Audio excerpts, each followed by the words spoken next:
You are watching Eswatini TV. Sibuko Semaswati. A very good afternoon and a warm welcome. This is your favorite teleeducation program, Home Study. It is a Friday and I'm hoping that you guys are ready and geared up for learning. My name is Lirato Mabilisa, and also joining me in the studio is my colleague Nogwazi Dlamini and the sign language interpreter Nompumelelo Hadebe. A very good afternoon, Nogwazi, on this very beautiful Friday. A beautiful Friday. It is indeed a very good afternoon, Lerato, and a very good afternoon to our viewers back at home. Like Lerato said, we hope that you are ready and geared up for today's lessons.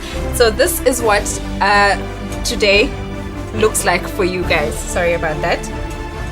From 2 p.m. until 2:30 p.m. we have religious education, and the topic is taking care of God's creation. From 2:30 p.m. until 3 p.m. we have the grade 3 and 4 lesson, which is practical arts, and the topic of the day is a safety poster. From 3 p.m. until 3:30 p.m. we have the grade 5 and 6 lesson, which is religious education, and the topic is taking care of God's creation. From 3:30 p.m. until 4 p.m. we have English language for the Form 1s and the Form 2s, and the topic is informal letter. From 4 p.m. until 4:30 p.m. we have English language for the Form 4s, and the topic is a formal letter. From 4:30 p.m. until 5 p.m. we have the last lesson for the day, which is physics, and the topic is work and energy. Thank you very much, Nogwazi. If you're at home, do not forget that we also have social media platforms, which are YouTube and Facebook, where we are live from 2 p.m. until 5 p.m. And please do not forget to click that subscribe button so that whenever we are live, you get a notification. And of course, a reminder about our WhatsApp number that we have, you guys can use, and it pops up, it's on your screen right now. From time to time, you can use it to text us any questions that you might have during the lessons. Now, without wasting any time, after the break, Lerato will be back with you guys with the grade 1 and 2 lesson, which is religious education, with Mr. Wiseman Ngwenya. We'll be right back after this.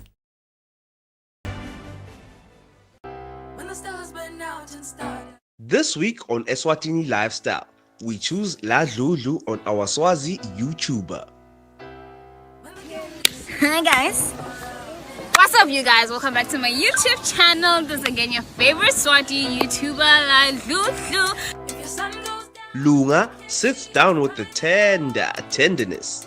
This song, it's just crazy how everything is just happening all at the same time. Everything that happened on that one day is actually being released in this month, so that's pretty special. It's amazing what one day can do for an artist. It's crazy. Maybe I'm not strong enough. Maybe I don't know. Would you love me? Would you love me? Maybe I'm not sure enough. Maybe I'm not strong. And Lindiwe runs a mile with our athlete Subusiso Matsenjo, aka Swazi Bolt. In preparation for the Olympics. You're doing well. In Tokyo 2021. Okay. So from there, I'm gonna prepare for the Commonwealth Games. Okay. In 2022. Then I will see, because I'm not getting any young. Don't miss it this Friday, 6:30 p.m. only on Eswatini TV.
Welcome grade 1s and 2s. This is the first subject for today and you are learning religious education with teacher Wiseman Ngwenya, and the topic for today is taking care of each other.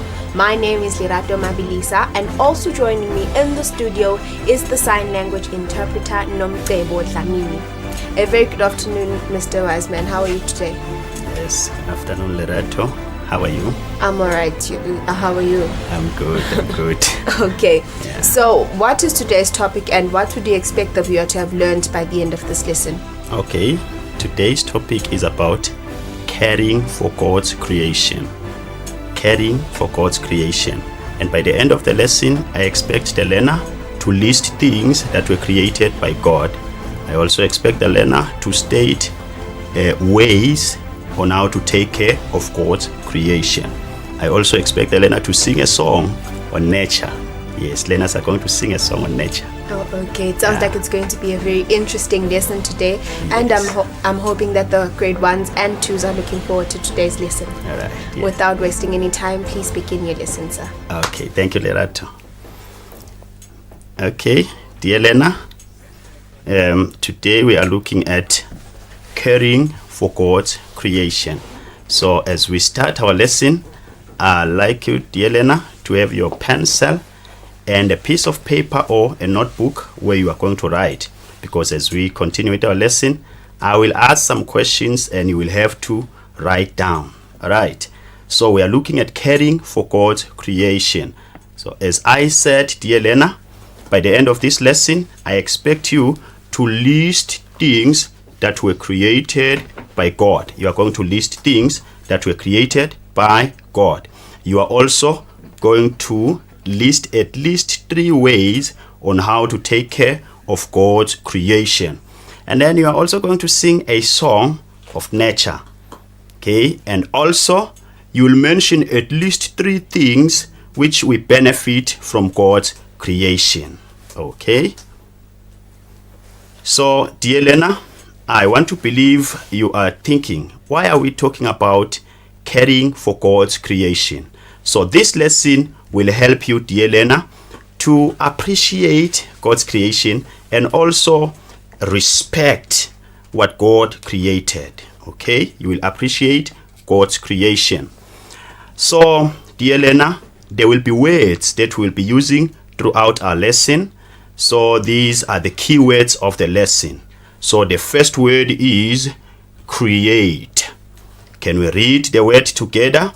Create. And the next word is nature. Can we read the word together? Nature. Okay, and the next word is care. Care. So can you read the word? Care. Good. So, dear learner, can we define the words? What is to create? To create is to make something. When you create, you make something. Okay? Then nature.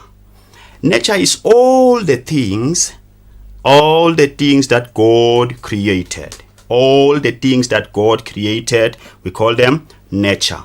And then care. What is to care? So care is to look after and provide for the needs of something. So when you look after and provide for the needs of something, then you are caring for that particular thing. Okay?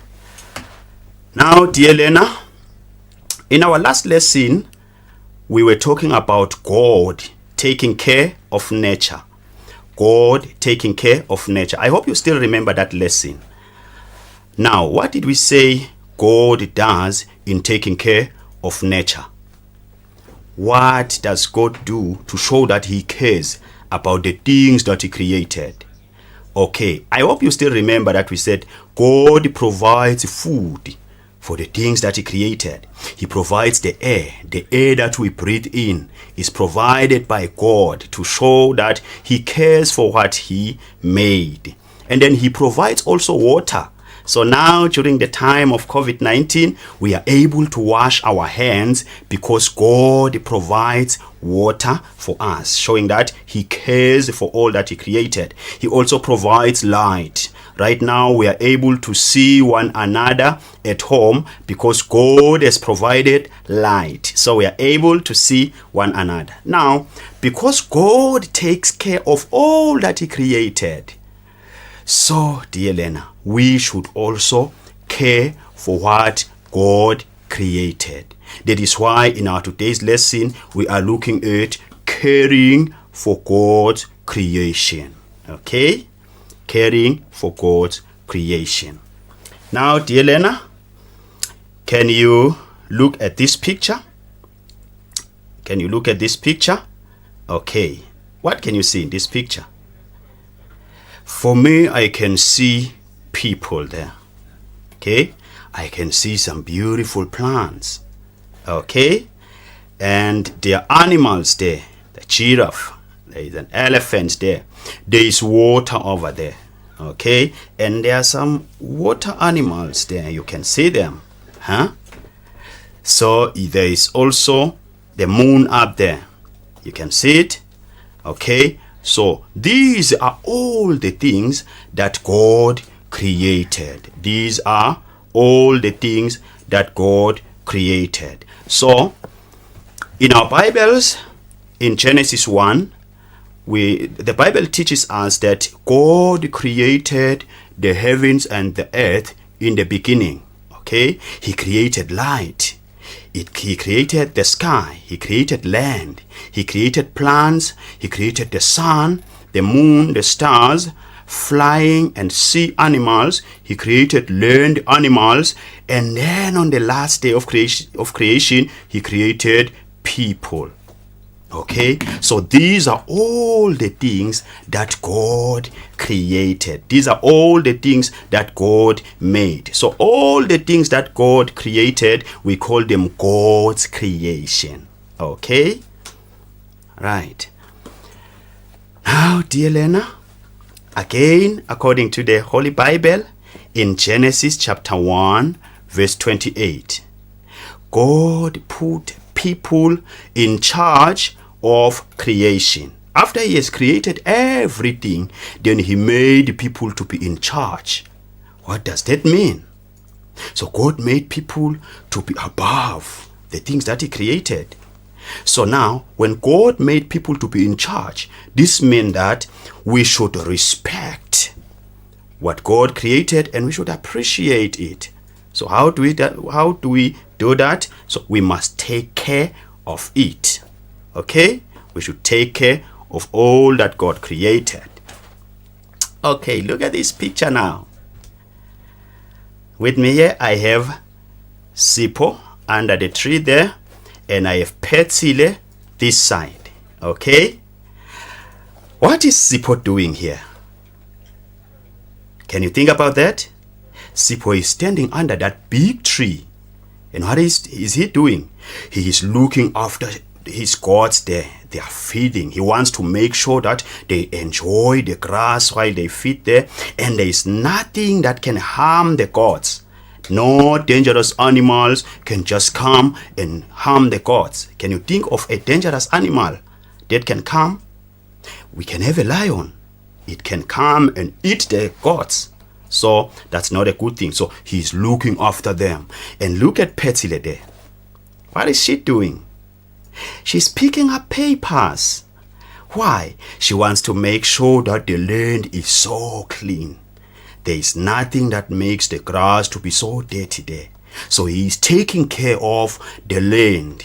And Sipho is taking care of the animals by looking after them. Okay?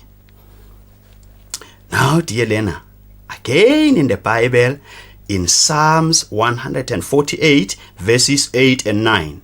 By the way, you know what Psalms are? Tihlabelelo in our Eswatini Bibles. Okay? Now it says that the grass and the plants need to be taken care of so that they can carry on growing. So the grass and the plants needs to be taken care of so that they carry on growing. So you should do the same. Okay? Let us look at this picture now. What is happening here? You can see someone is carrying a watering cane. He's watering the plants. And someone is carrying a hand fork. And what is she doing with the hand fork? She's using it to till up the soil. So we also use the hand fork for removing what? Removing weeds around the plant. Okay? And someone is carrying a new plant to plant it. Okay? So these are the things that we must do. We should take care of the grass. We should take care of the plants. We must remove weeds. We must water them. Okay? Good. We do not only take care of grass and plants, but also we should take care of animals. Okay? You can see that little girl there. She's doing what? She's feeding chicken. I'm sure, dear Lena, at your home you also have chickens there. You must take your time. Wake up in the morning, get something for them, feed them, give them food. Okay? You must feed your chicken. You must feed the animals. That shows that you are taking care of them. Okay? Good. Now, dear Lena, animals like us, they also get sick. When they are sick, what do? You don't have to leave them lie there until they die. No. Take them to the animal doctor. By the way, what do we call an animal doctor? This is a veterinary officer. So he is taking care of animals. When they are sick, he provides medication for them. So we should not let our animals just die there. Let us take them to the animal doctor so that he provides medication for them, so that they are always healthy and happy. Okay? Good. Now, dear Lena, we are going to sing the song of nature. I hope you still remember that song. We sang that song very nice last time. So we are going to sing that song. The song says, look very close in everything around you. Look up in the sky. Look down in the sea and land. All of this is nature. And then it continues to say you should take care of nature just because you need it. Because all of this is nature. Okay? Dear Lena, now we are going to sing the song of nature. Are you ready? Alright. Let's sing the song. Look very close in everything around you. Up in the sky, down in the sea and land. Look very close in everything around you. Up in the sky, down in the sea and land.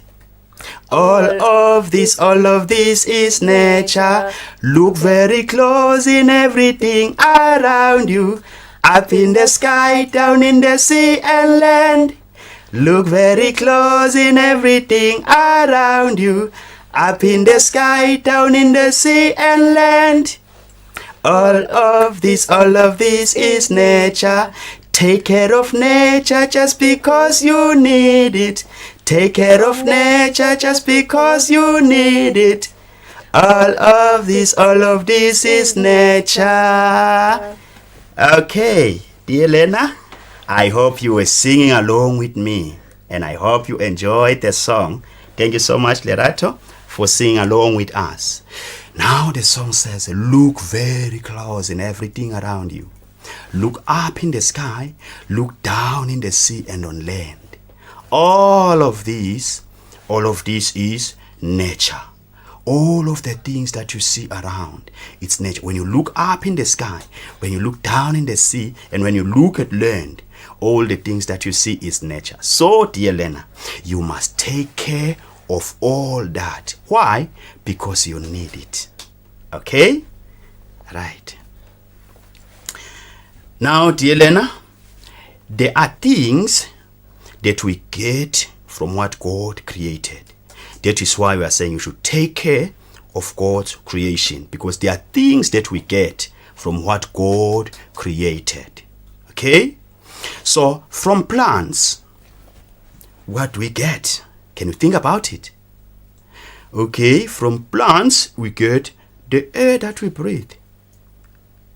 The plants produce the air that we breathe, and we also give them the air that they use.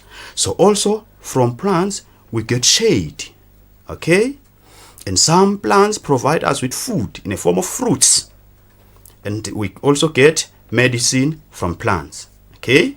So from animals also we get meat, we get milk, and we get eggs, and some other things. Okay? Now look at this picture.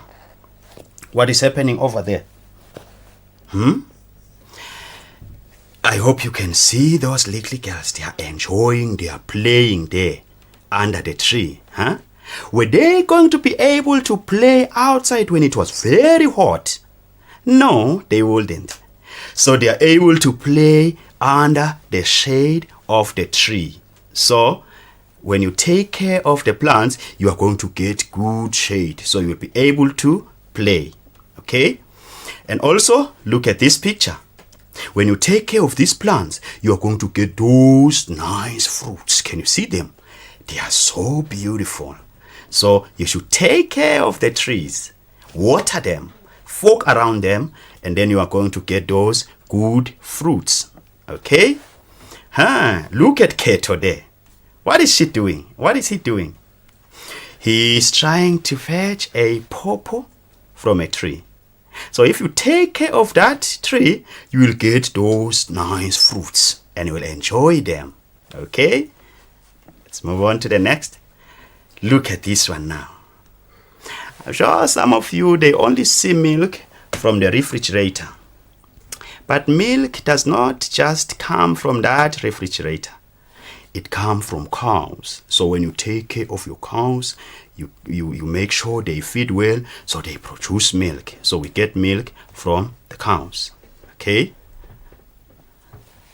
Now, dear Lena, I have been talking and talking and talking. It's your time. Dear Lena, can you list 3 things that were created by God? 3 things that were created by God. Also, in this, I've made this nice table. So you just tick only things that were created by God. There are trees there, fish, books, table, rivers, the sun. So you are going to tick only that which was created by God. Okay? And then here you will mention at least 3 ways on how to take care of God's creation. 3 ways on how to take care of God's creation. And you will mention at least 3 good things that we get from nature. Okay. Things that we get. And then let's go through the answers together, dear Lena. I'm sure you have tried something. Okay. Let's go through the answers together. So here, which of the things were created by God? So a tree was created by God, a fish, rivers, and the sun. So the books and the table, those were made by people. Okay? Now, dear Lena, so the trees, the rivers, and the sun were made by God. So we can take care of God's creation. So like animals, we should feed them. Okay? We should feed animals to show that we are taking care of them. We should look after them, protect them against dangerous animals. So you are taking care of them when you do that. Okay? So for plants, you must water them and also remove weeds. Okay? You water them and also remove weeds. Okay? And then from cows we get milk. We get fruits from trees, and then we also get the air that we breathe from plants. Okay? Yes, so these are the things that we get. Now, dear Lena, from our lesson for today, we have learned that all the things that God made are called God's creation. All the things that God made are called God's creation. Okay?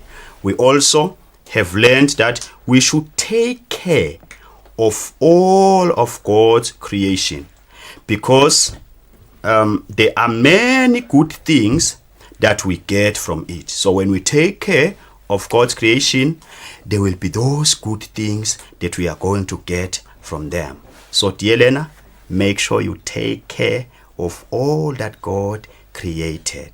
Thank you so much, dear Lena. Let's meet in our next lesson. Thank you very much, Mr. Ngwenya. This was a very informative lesson and it was very amazing. I'm hoping that the grade 1s and 2s enjoyed it, and I'm hoping you're going to come again next time with another interesting lesson. Yes, thank you so much, Lerato. Okay, now if you are in grade 3 and grade 4, please get closer to your screen because your practical arts teacher, Teacher Ntombi Dlamini, will be back right after this infomercial.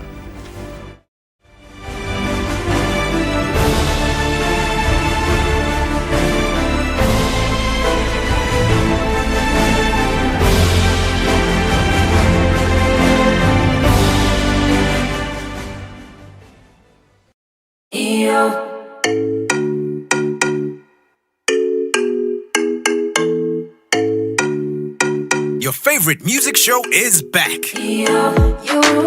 We're bringing you the hottest music videos and live studio interviews with your favorite celebrities. We are giving you a front row seat to the latest fashion trends as well as your weekend gig guide. Join us live on social media and call in to send in your shout-outs. Catch This Weekend Eswatini every Friday at 5:30 p.m. live on Eswatini TV.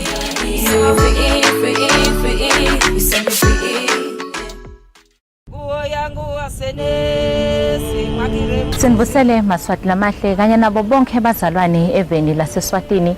Igama lami ngingayandazwane Health Promotions Officer walohlelo lolushasha lolubitwa ngekuthi yi-Faith and Community Initiative kafishane FCI. Njengoba sisho sobe sikhuluma ngokusebenzisana nebandla bafundisi nisho njalo namabandla anebantu akhiwa abantu lebafikayo lebangela lamaswati lesikhuluma ngalo and kuyindlela kuba ngiyona leyo platform lenye lekubonakala ukuthi singayisebenzisa kwabonakala even then singayisebenzisa ukuthi sikhone ukuthi sifike kubo bonke abantu ikakhulu lubuke ukuthi bantu basitakale kwekuqala enzabeni yokuthi kwanze umsebenzi wokuvikela igciwane le-HIV la kaNgwane. But labantu bebathi disclose bona batisho bona sibanjani baphathekile bathandazelwe labo bantu labo nabativa abangcono bebasithatha hayi ngithiva sengiphilile mina asizange ngisho kanye ndakunika nje good example sibatshela sabayekela amaphilisi namhla ke ngithe ukuthi ukuthatha indvodza into ukuthatha babe futhi asade isimo sakhe sengadi kumcoka ukuthi usade isimo sengadi kuze utokhombisa luthando lonalo emndenini wakho utokhombisa luthando lonalo nasemphakathini.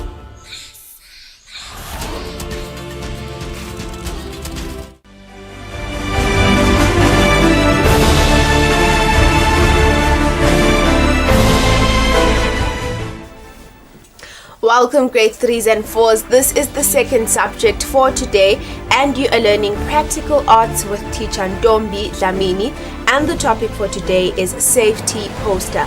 My name is Lerato Mabilisa and also joining me in the studio is the sign language interpreter Nopumelelo Hadebe. A very good afternoon, Ms. Dlamini.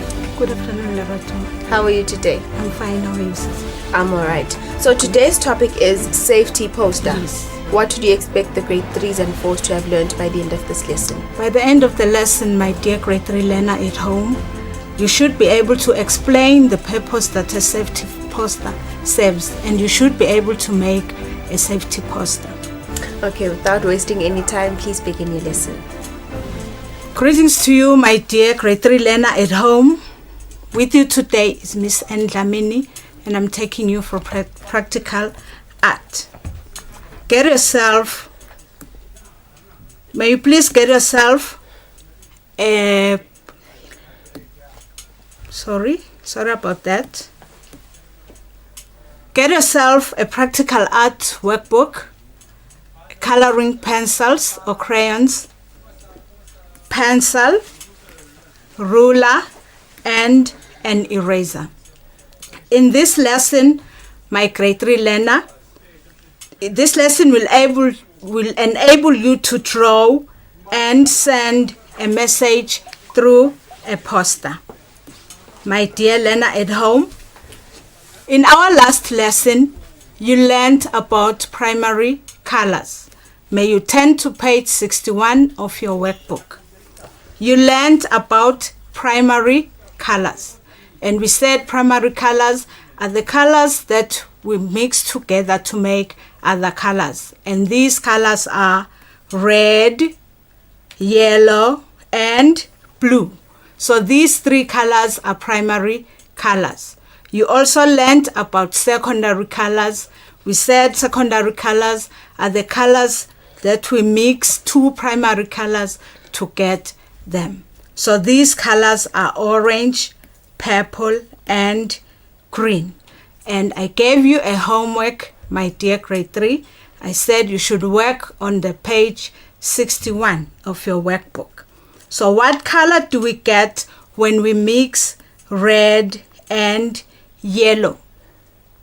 Yes, you get color orange, which is a secondary color. What color do you get when we mix red and blue? Good, you get purple, which is a secondary color. What color do you get when you mix yellow and blue? Yes, you get color green, which is also a secondary color. So if you've got this in your workbook, that's a wonderful work you have done. My dear grade 3, let us move on to our today's lesson, which is a safety poster. What is a safety poster? What is a safety poster? It is a large notice, often with a picture on it, that educates people about being safe and protected from danger. It is a large notice with a picture on it, and it educates people about being safe and protected from danger. It reminds people of how to be safe and how to avoid safety risks and danger. So when people look at the poster, then they'll be reminded of being safe and how to avoid danger. It also keeps people from being careless on what can be a danger in their lives. My dear learner, safety posters are different, and sometimes they warn people about a danger. So most of the time we find safety on the road, we find beware of strangers, we find smoking is dangerous, and nowadays we are talking of COVID-19.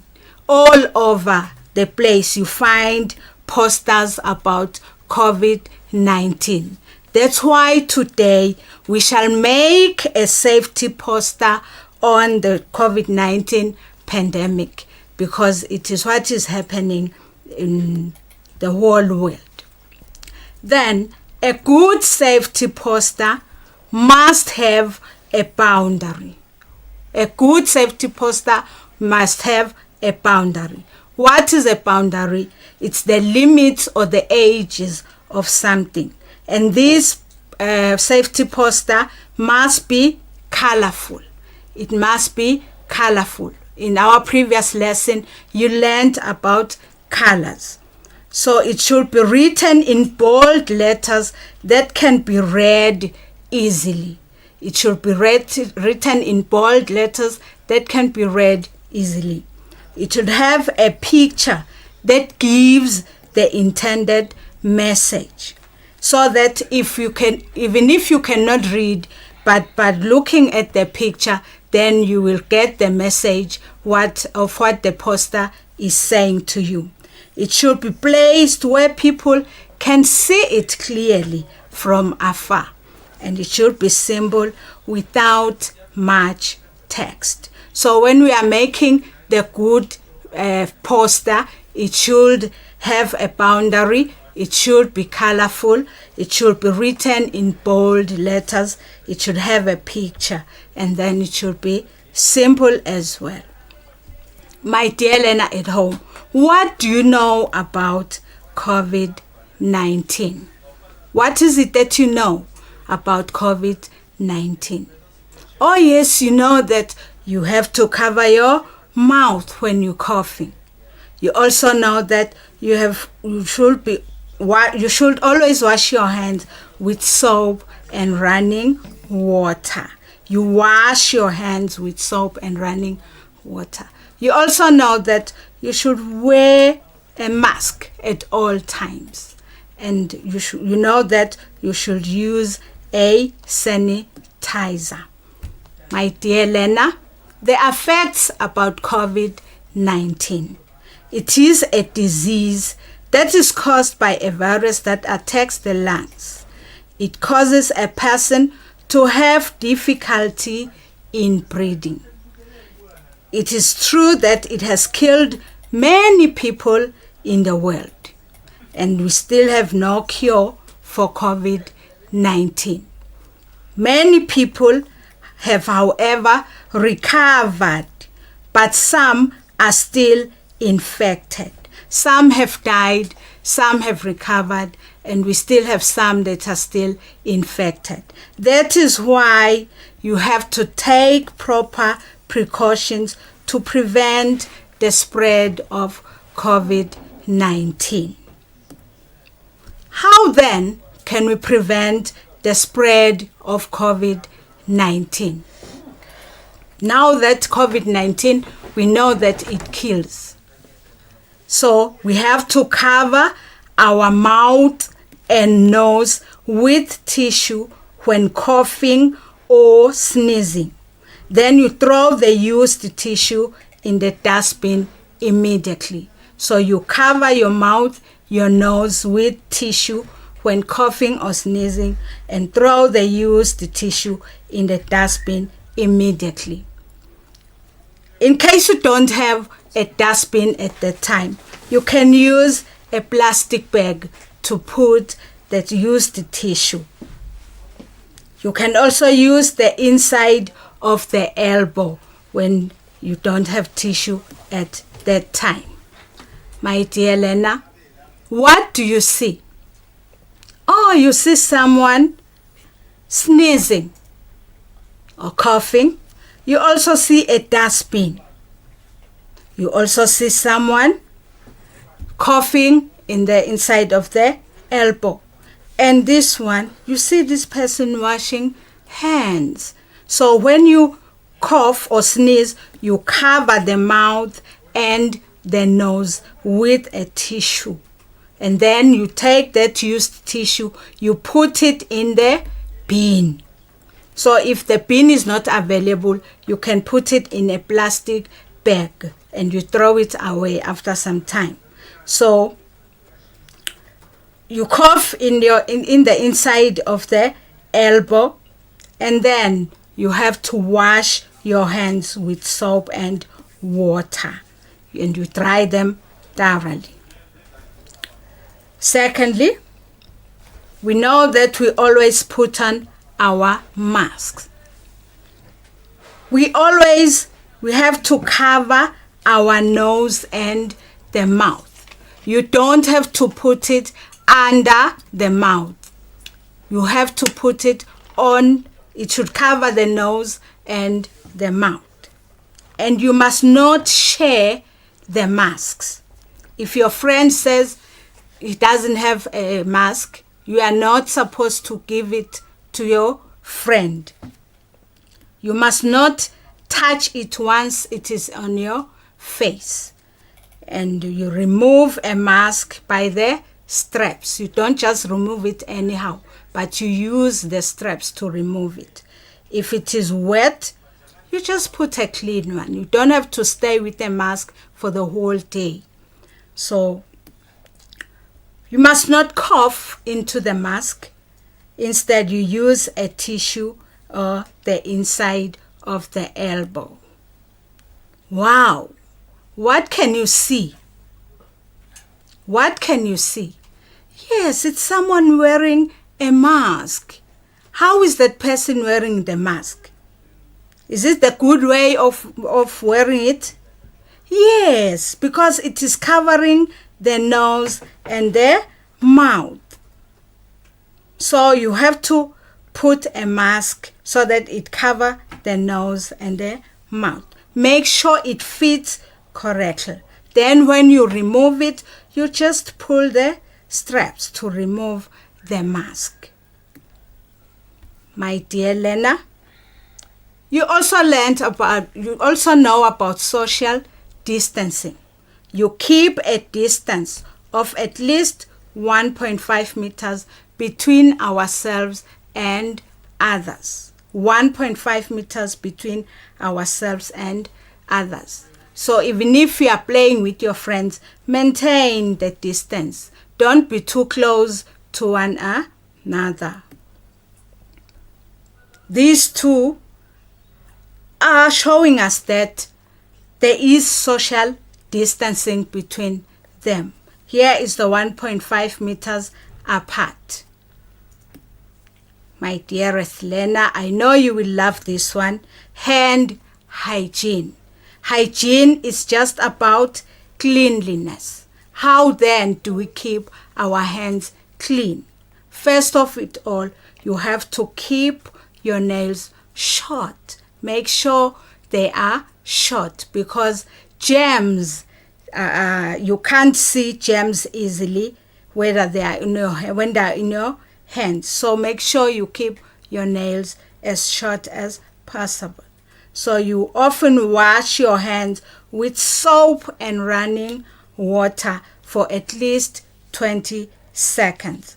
You can also use a sanitizer which has at least 70% alcohol content to sanitize your hands.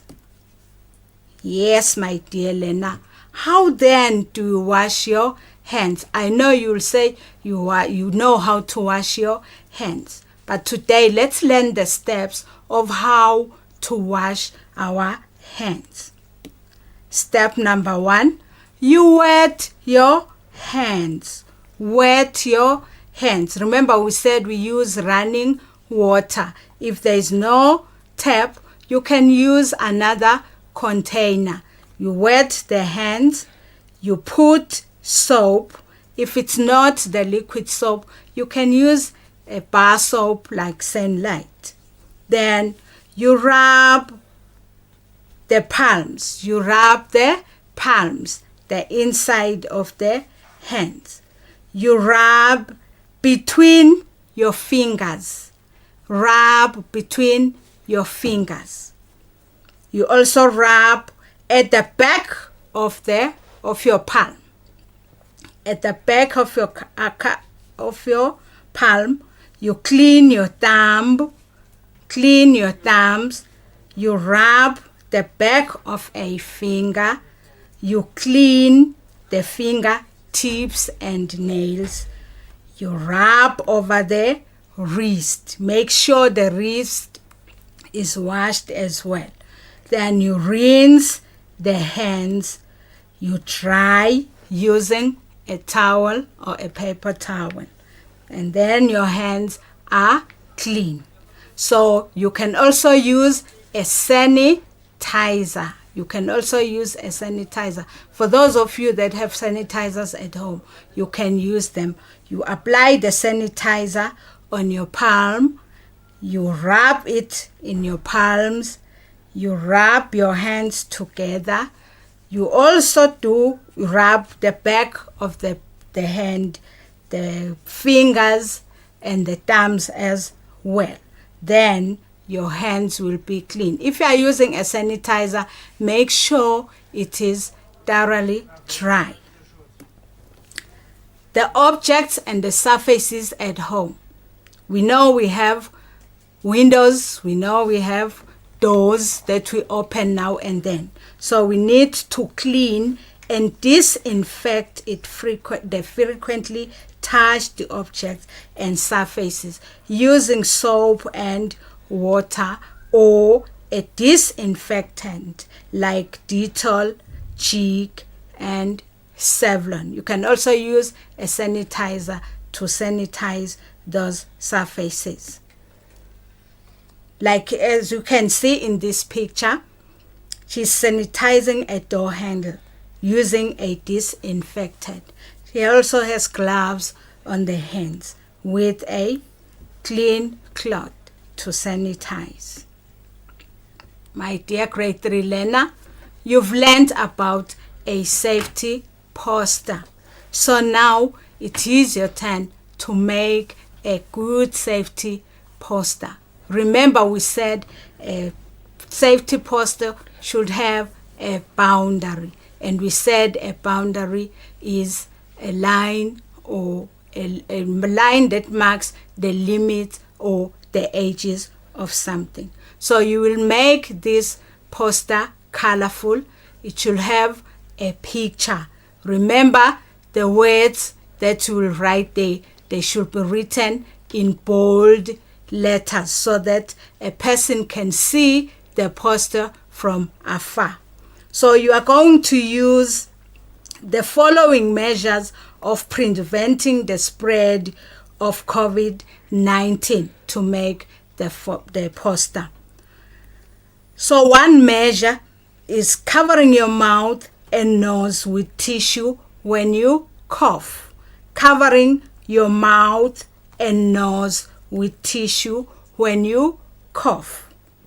The other measure is always wearing a mask over your nose and mouth. Keeping a distance between yourself and other people. Washing hands with soap and running water. Cleaning and disinfecting frequently touched objects and surfaces. I've made my poster, and this poster, it is very colorful. So here is a boundary. This is a boundary. And this is the man washing hands with soap and running water. And this is a message which reads, wash hands with soap and running water. So this poster is colorful. This poster has a boundary. This poster is written in bold letters. And this poster is saying something. So if a person looks at the poster, this person will be reminded of washing hands with soap and running water. So you have to choose one of those measures that we have learned about to make your poster as colorful as you can. My dear learner, we have come to the end of our lesson. I hope you will make very beautiful posters like mine. You see, mine is very, very beautiful. So you will make it using the measures that you've just learned. Till we meet next time. Thank you very much, Teacher Ndombi. I'm hoping you're going to come again next time with another interesting lesson such as this one. Yes. Okay. If you are in grade 5 and grade 6, please get closer to your screen because your religious education teacher will be back after this infomercial.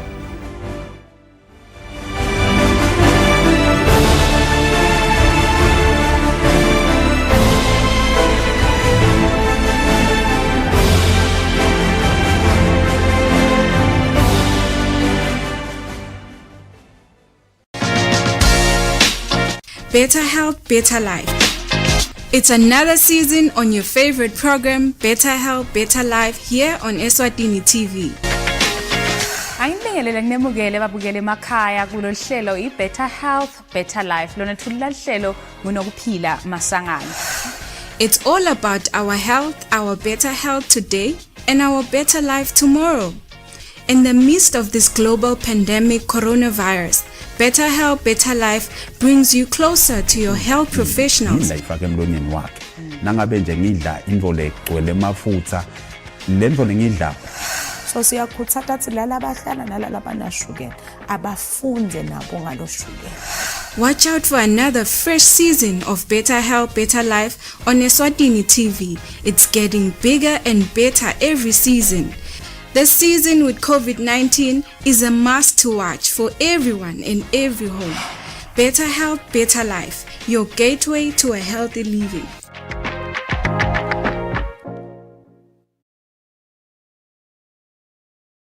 At this point, you shouldn't feel as if you do not have it. You have it for sure. Find something you like doing. Yeah. Say invest in yourself. I am your host, Stylistic Dlamini, and you're watching Fame Unfiltered.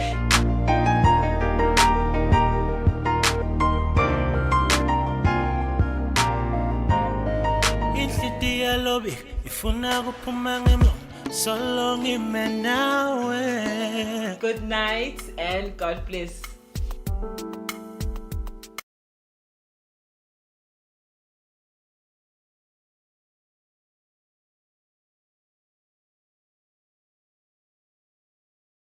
La la la. Great television is made of great stories. La la la la. Great characters. La la la la. And moments you never forget. La la la la. The greatest telenovelas, now dubbed in English. Available only here.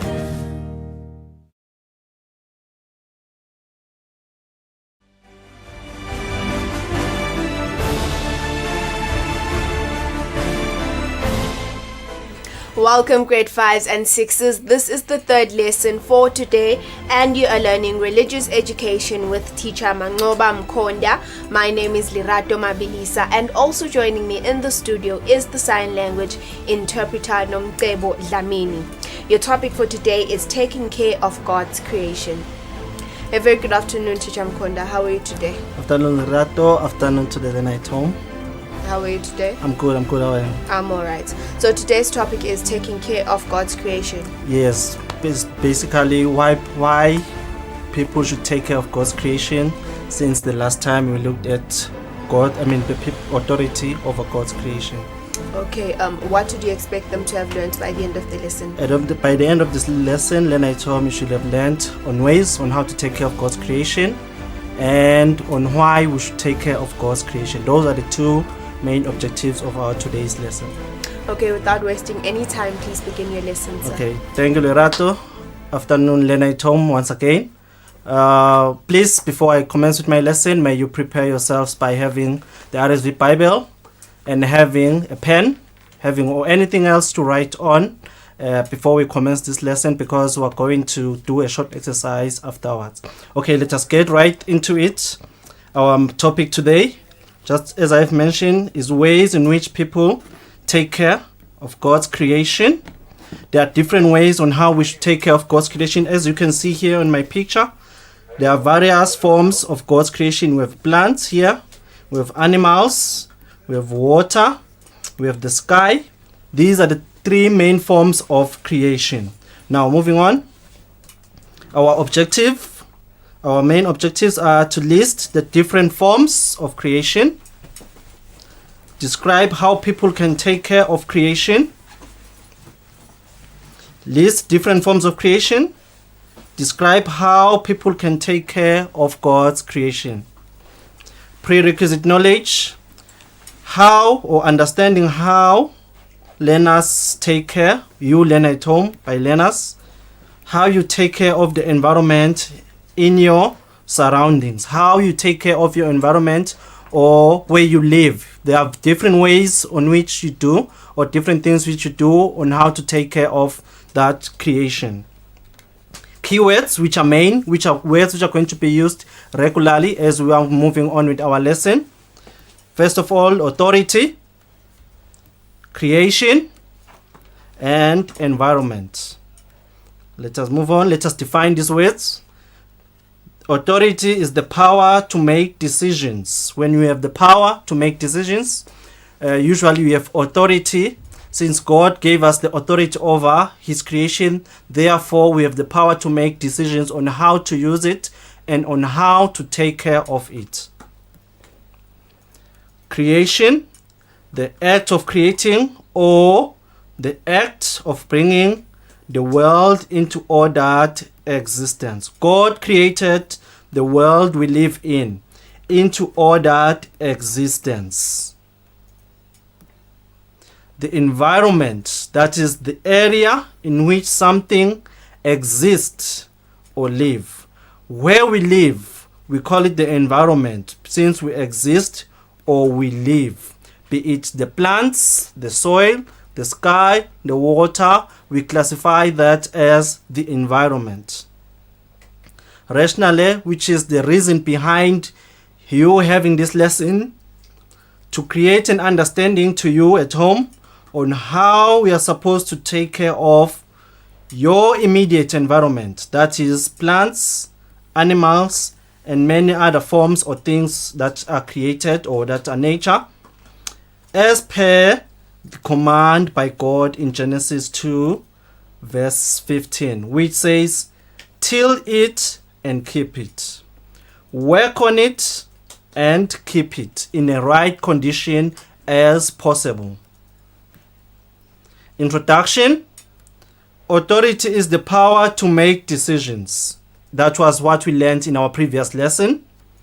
People have authority to rule over nature and make decisions about it. However, they or we need to take care of it. Although we have authority, but that doesn't mean we should abuse it. That doesn't mean we should mistreat it. We must take care of the environment. By taking all care of God's creation, we said in the previous lesson, by so doing, we are recognizing and honoring Him as our Creator. Introduction continued. What are your chores at home? What is it that you do at home to take care of the area that you live in? Probably you sweep the yard, you clean the house, or any other chores that you do, be it you are sent by your parents or you do it willingly.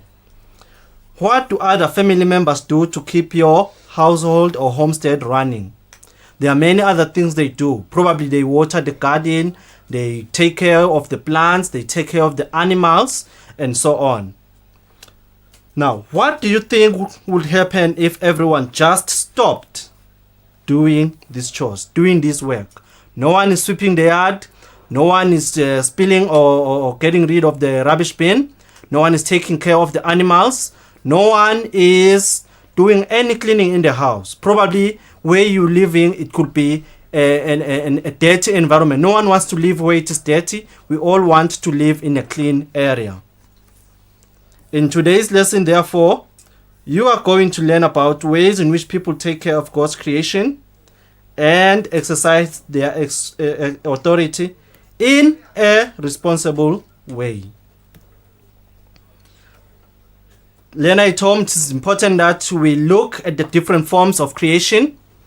We do have creation, but if we want to be more specific, we can classify it as having plants, having animals, water, and things in the sky, be it birds, be it the moon, the sun, the stars.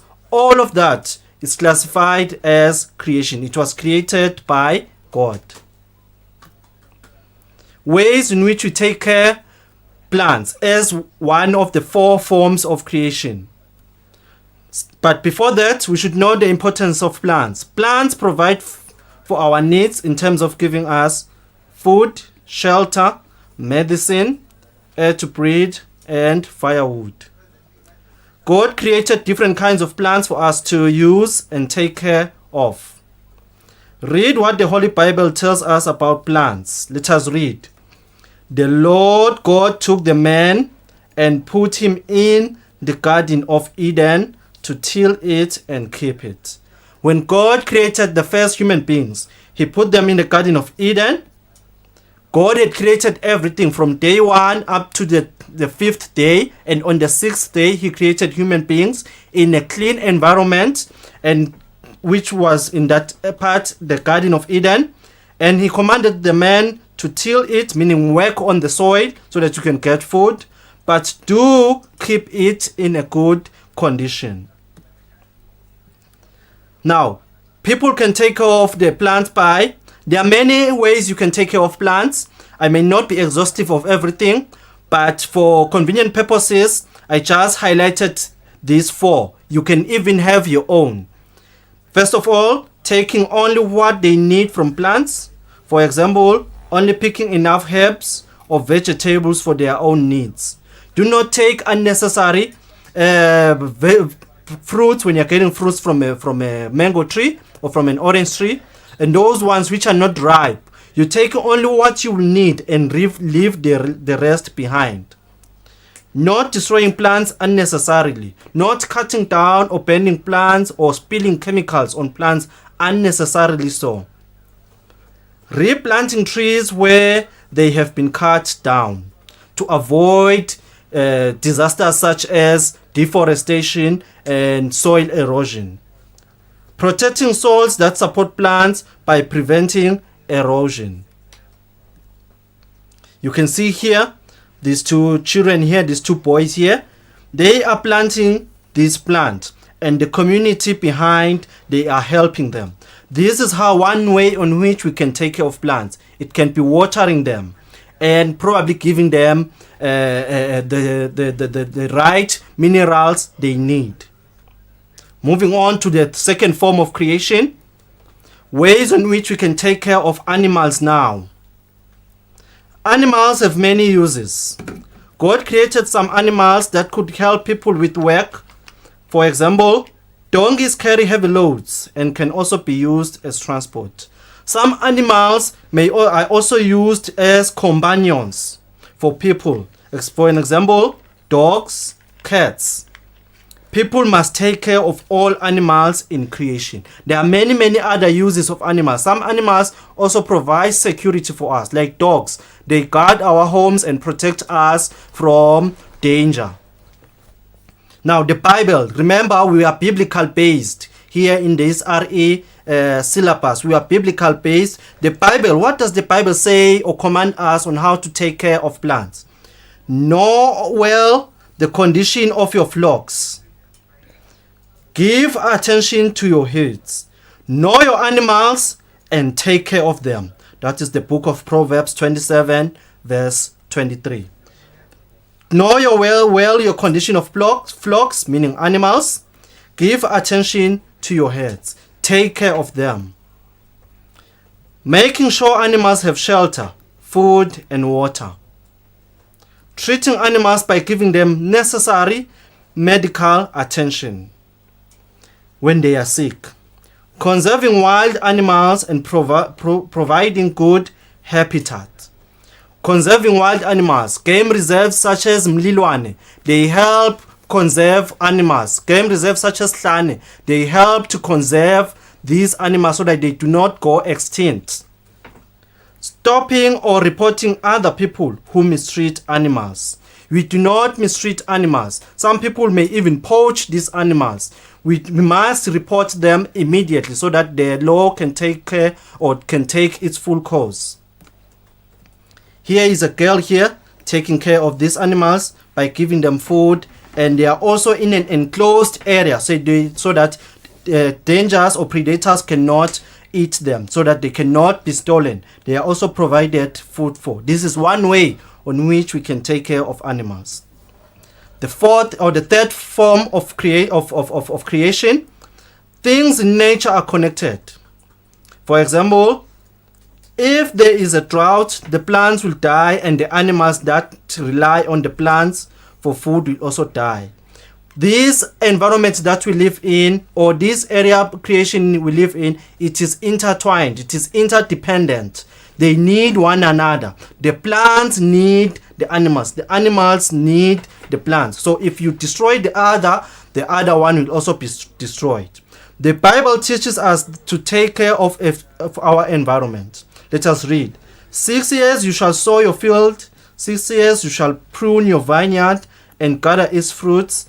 But in the seventh year, There shall be a Sabbath of solemn rest of the land. You shall rest the land. A Sabbath to the Lord. You shall not sow your field or prune your vineyard. On the Sabbath day, which is the seventh day, we do not work on the soil. We rest it so that it can re-energize, so that it can help even many minerals, so that you can even plant on it, especially the soil and the plants. We must rest it for the enough time. Not littering or polluting the environment. That is one way you can take care of the environment, like throwing down papers and all the likes. We should not do that. Polluting the environment destroys it. Caring for plants and animals responsibly. Using the things they need in the environment in a responsible way. Although we have authority over the environment, we must use it in a responsible way. And one way of taking care of the environment is by enacting laws or imithetho that seek to protect the environment. Like here in our country, Eswatini, we do have an environmental law which was enacted back in 2002, which is the Eswatini Environmental Management Act.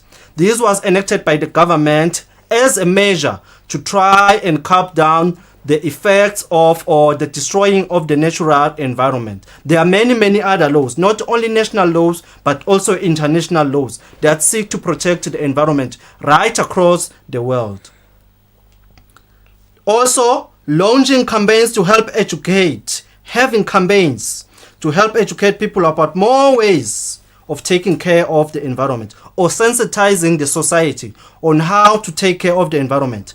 Like recently, the Prime Minister, His Excellency Right Honorable Ambrose Mandvulo Dlamini, enacted or initiated a measure on national tree planting campaign themed Hlanyela Sihlahla Wonge Imvelo, which is plant a tree and save the environment in Siswati back in the 24th of September this year. This is a measure, this is a way of trying to plant trees. About 10 million trees are going to be planted so that the effects of the climate change can be curbed. This is one way of how the environment is tried to be protected. This shows, Lena Itom, that this is not an individual issue. Also, the government of the country is also doing means on how to take care of the environment.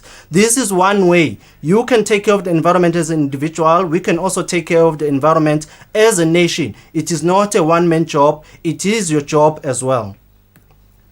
Here is a picture showing the Prime Minister planting a tree. If the Prime Minister can plant a tree, so you can also plant a tree. Anyone can plant a tree. There are supposed to be 10 million trees to be planted across the country to avoid deforestation. Here are people cleaning the environment so that you can live in an environment, a clean environment. How is the environment that you live in? How is your local community? Is it clean? Is it not littered with papers? Is it not deforested that much?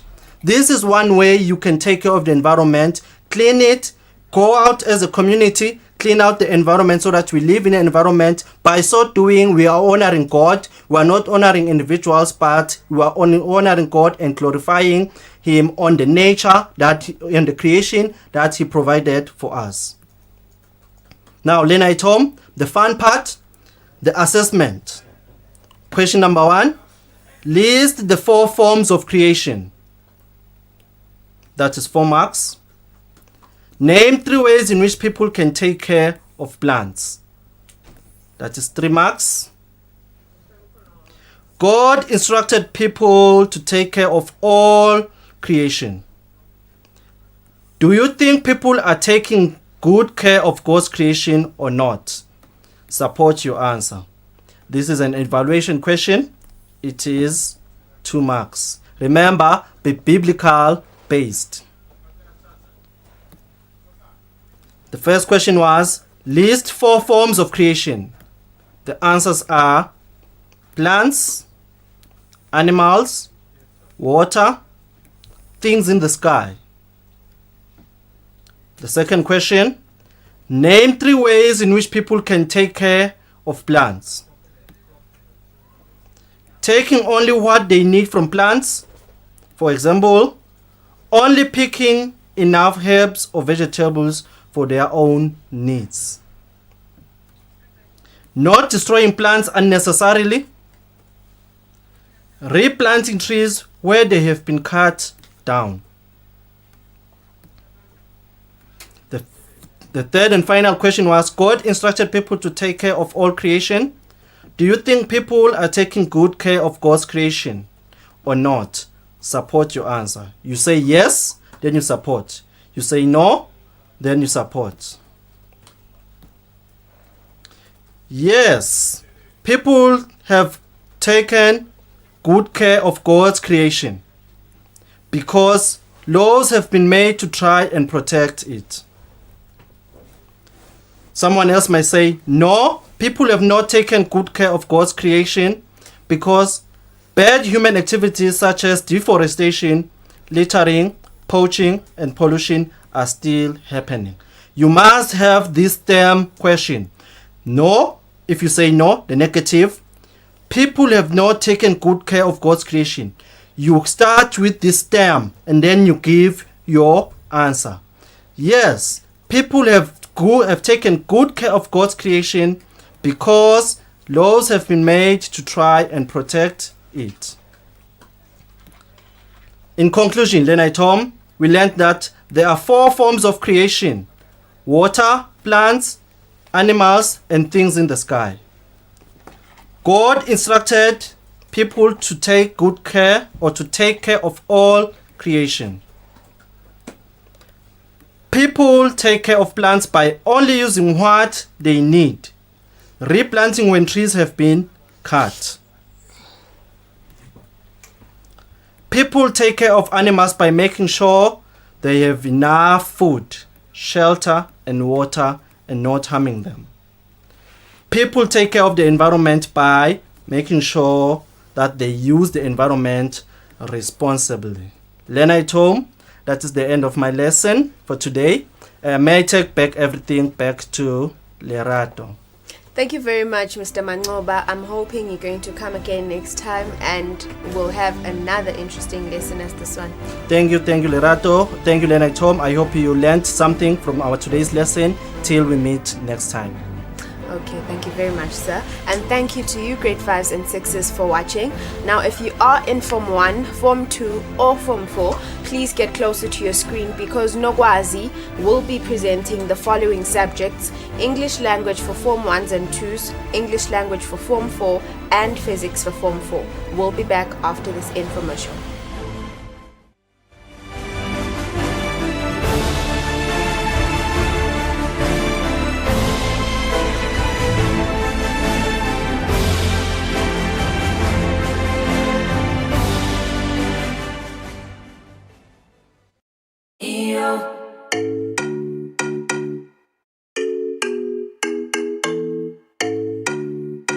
Your favorite music show is back.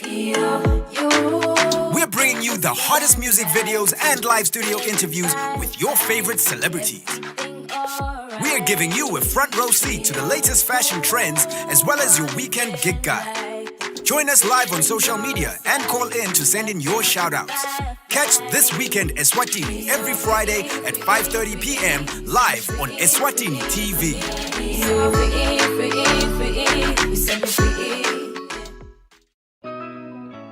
TV license pay and win competition. Fabulous prizes up for grabs. Don't miss out on the TV license pay and win competition. The competition will run from the 30th of September to 10th November 2020. Prizes include set-top boxes, a TV set, DSTV decoders, cash and IT analysis for a winning business. To enter the competition, buy the Times of Eswatini, cut out the filled in strip and drop it off at any of the Times offices or upload cutout to https://tblcom.jelele.com. The competition is open to individuals 18 years and older and businesses too. Entrants must be in possession of devices which are capable of communication or transmitting or recording TV signals. The more the entries made, the higher the chances of winning. Terms and conditions apply.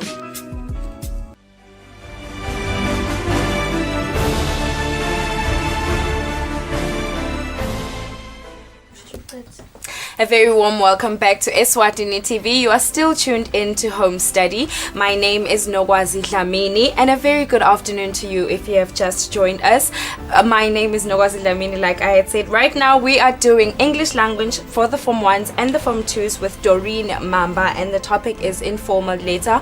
Also joining me in the studio is our sign language interpreter, Nombumelelo Hadebe. Doreen, how are you doing this afternoon? I'm fine, Nogwazi, and you? I'm doing good, thank you very much, despite the heat. Okay, it's very hot here. It's very, very hot.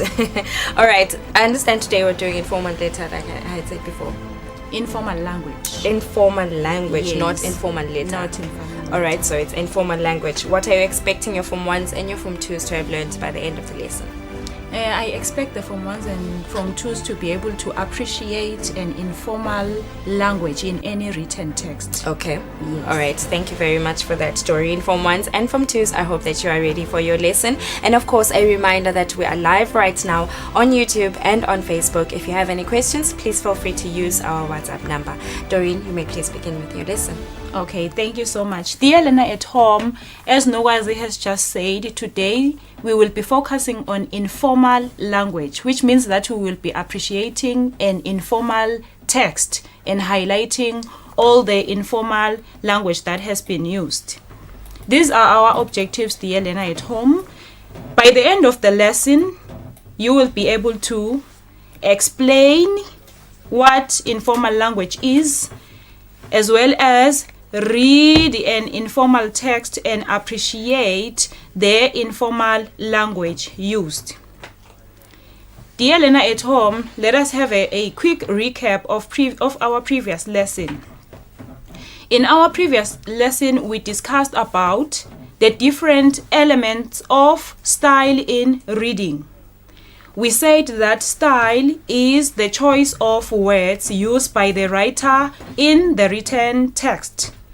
We also said style is the way that a particular author or writer finds it suitable to use in order to convey a certain message to the reader. For example, dear learner, when talking about style, we talked about figurative language like metaphor, simile, sentence structures, formal and informal language, dear learner. We also said that style connects both the reader and the writer. So through the style used, dear learner, the writer gets the intended message conveyed by the writer in the written text. We also said, dear learner, the style should suit the purpose of writing, capture the audience attention, as well as fit the context or the occasion, or rather the situation, dear learner. We also say that the style should be well used to evoke emotions as well as capture the mood of the audience. Moving forward, dear learner, what is informal language? Informal language, dear learner, is characterized by spontaneous speech in real life situations, and it is used in a friendly way. So everyday phrases, dear learner, that we normally use, like the personal and friendly register that we normally use, are all informal language. So in simpler terms, dear learner, we can say informal language is language that is relaxed. It is casual. And it is simple. Like when you are greeting your friend, like when you are talking to your mom at home, that is informal language that you are going to use. So we can also say it is the type of language used by people who have a close relationship, as I have just mentioned, dear learner, like when you are talking to your mom at home and when you are talking to your friends at school. That spontaneous language that you use unrehearsed is called informal language, because you sometimes use those words that you normally use because you share something in common. You understand one another. You have a relationship. So we are going to use informal language in unrehearsed context or real life situations. So this is the social language, as I have just mentioned, used by the people who share something in common. So the tone is more personal, dear learner, which means that you address your audience directly as if you are communicating with him face to face. Moving forward, dear learner, we can say that informal language is also conversational. It is chatty. It's like you are communicating to the person and you are expecting a response, like when you are having an informal dialogue with the person. It also contains short sentence structures like simple sentences. What is a simple sentence, dear Elena? It is a sentence that has a subject, it has a verb and an object. So that is a simple sentence, dear Elena. It also uses the active voice most often and uses the first person pronouns like I, me, my, we. It can also use the second person, dear Elena, like you. For example, when you are talking to a person, you will refer to him or her as you. That is the second person, dear Elena. And it can also incorporate the third person like he, she, they, etc., dear Elena. It can also use contractions, dear Elena. What are contractions, dear Elena? Contractions are the shortened version of words. These are the shortened version of words. For example, dear Elena, if you say I am, that is a complete version. But here in our informal language, we will say instead of I am. You'll also say you'll instead of you will. It is acceptable in our informal language. You can even say can't.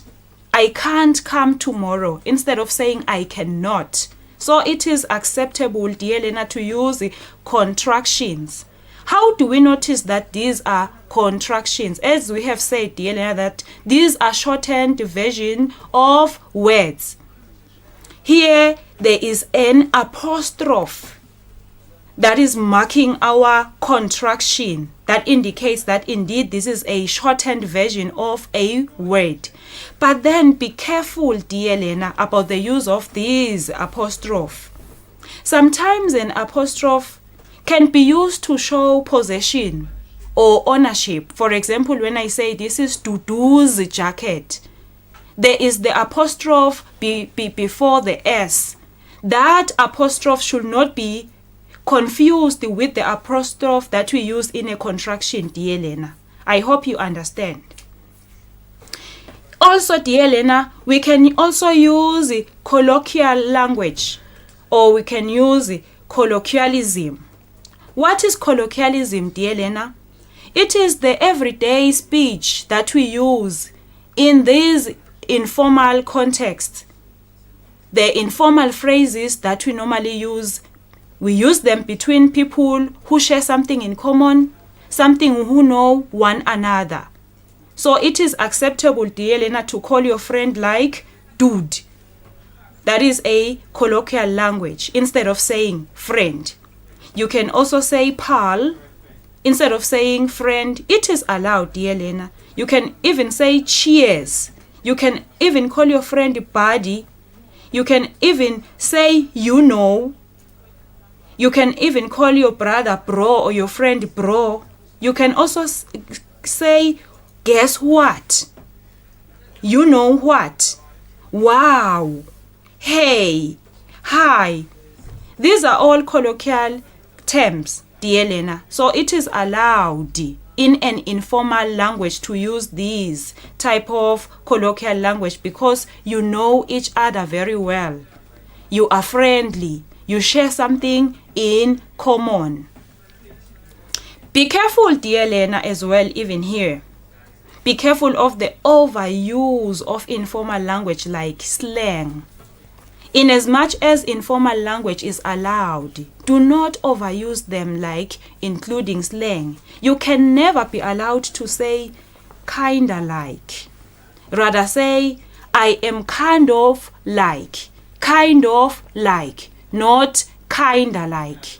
You will not get marks, dear learner, for overusing slangs or the colloquial language. If you say, I want to go to town, that is acceptable. But if you say, I wanna go to town, that is not acceptable, dear learner. So be careful of overusing this informal language. It is also not allowed, dear learner, to use WhatsApp language, like including consonants only, like how are you, like in this case. It is not allowed, dear learner, to say how are you, but you say how are you, my friend. So we can't write only a consonant or only a vowel to make a word. We know very well that a word is a group of letters. So we cannot use numbers like you normally use when you are chatting with your friends in WhatsApp. Like when I say, I'll come to you. I'll come to you. No, dear Lena, this is not acceptable in our informal language. When you are writing for academic purposes using the informal language, dear Lena, do not use letters and consonants and vowels as complete letters or to stand as complete words. Rather use the complete form of the words. If it is two, write two, not two as in the number. Informal language, dear Lena, also shows emotions. For example, when you say, I am so stressed. So that is an emotion of being not happy. So through the choice of words and punctuation marks, dear Lena, you can show emotions. For example, when we use the exclamation mark. When you say, I am so disgusted, and then put an exclamation mark, it symbolizes what? The emotions that you are undergoing through. So through the choice of words used, dear Lena, we can use emotions, we can show emotions through using what? Informal language. That is acceptable, dear Lena. It can be subjective, dear Lena, or it can allow a person to express his or her opinions, personal opinions. For example, if you say, I think they should have included me in their discussion. That is being subjective, dear Lena, because you are expressing your what? Your opinion. So it is allowed, dear Lena, to express your opinion in informal language. It can also use, dear Lena, abbreviations. It is allowed to use what? Abbreviations. For example, instead of saying laboratory, you will say, I will meet you at the science lab. It is allowed. Bring your photos so that I can see you when you were young. Instead of saying photographs, it is allowed. Call me as soon as you can. You can say, call me ASAP. It is allowed. That is the kind of informal language that is allowed, dear Lena. I hope you understand at home. Yes, dear Lena, it can also use imperatives. Imperatives are used to show command. For example, when I say get out, I will put an exclamation mark at the end, dear Lena. This is an imperative. It is expressing or showing command or demanding that you act as soon as you can through the use of this punctuation mark, which is a what? It is an exclamation mark. This is an exclamation mark. Get out of the house. Stand up. It is allowed, dear Lena, to use imperative language in what? Informal situations. we can also use what, dear Lena? Verb phrases. Or what, dear Lena? We sometimes call them phrasal verbs. What are these? What are verb phrases? What are phrasal verbs, dear Lena? These are the phrases that have a what? A verb and a preposition. So when we say hang out, I am hanging out with my friends. I like to hang out with Dudu. This is a verb phrase or a phrasal verb. How do we notice? How do we say that it is a phrasal verb or a verb phrase? It has a what? A verb hang and a preposition out. I will hook up with you when I'm done. This is a phrasal verb or a verb phrase, dear Lena. How do we notice that this is a phrasal verb? It has a verb hook and a preposition up.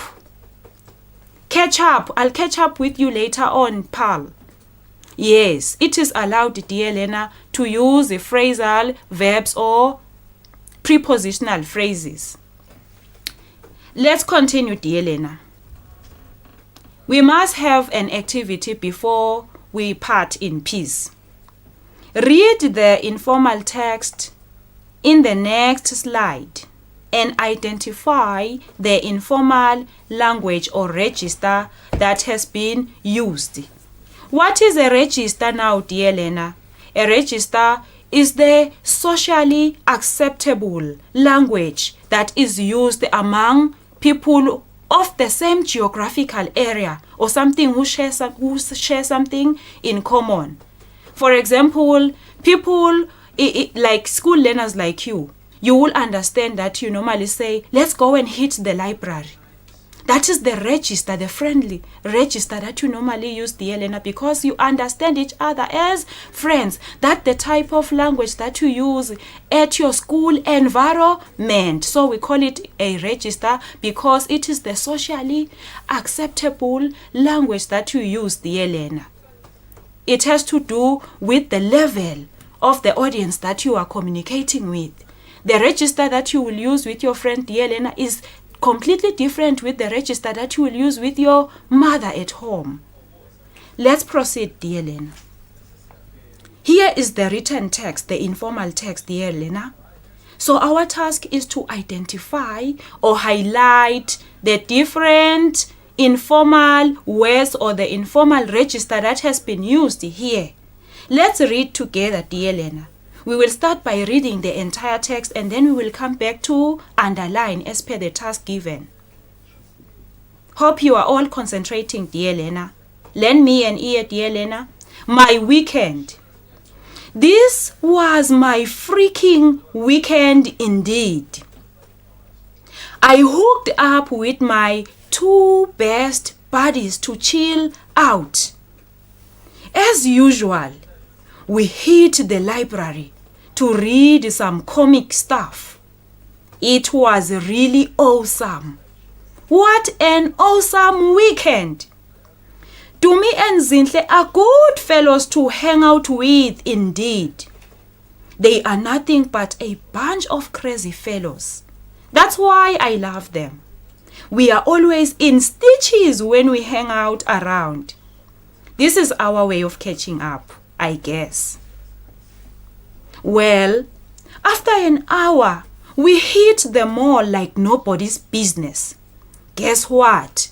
We stormed in one jewelry shop with excitement. I still can't believe we were chased away like filthy fellows. Can you believe that? I think they should have asked us first if we had any money. You know, this really made me angry.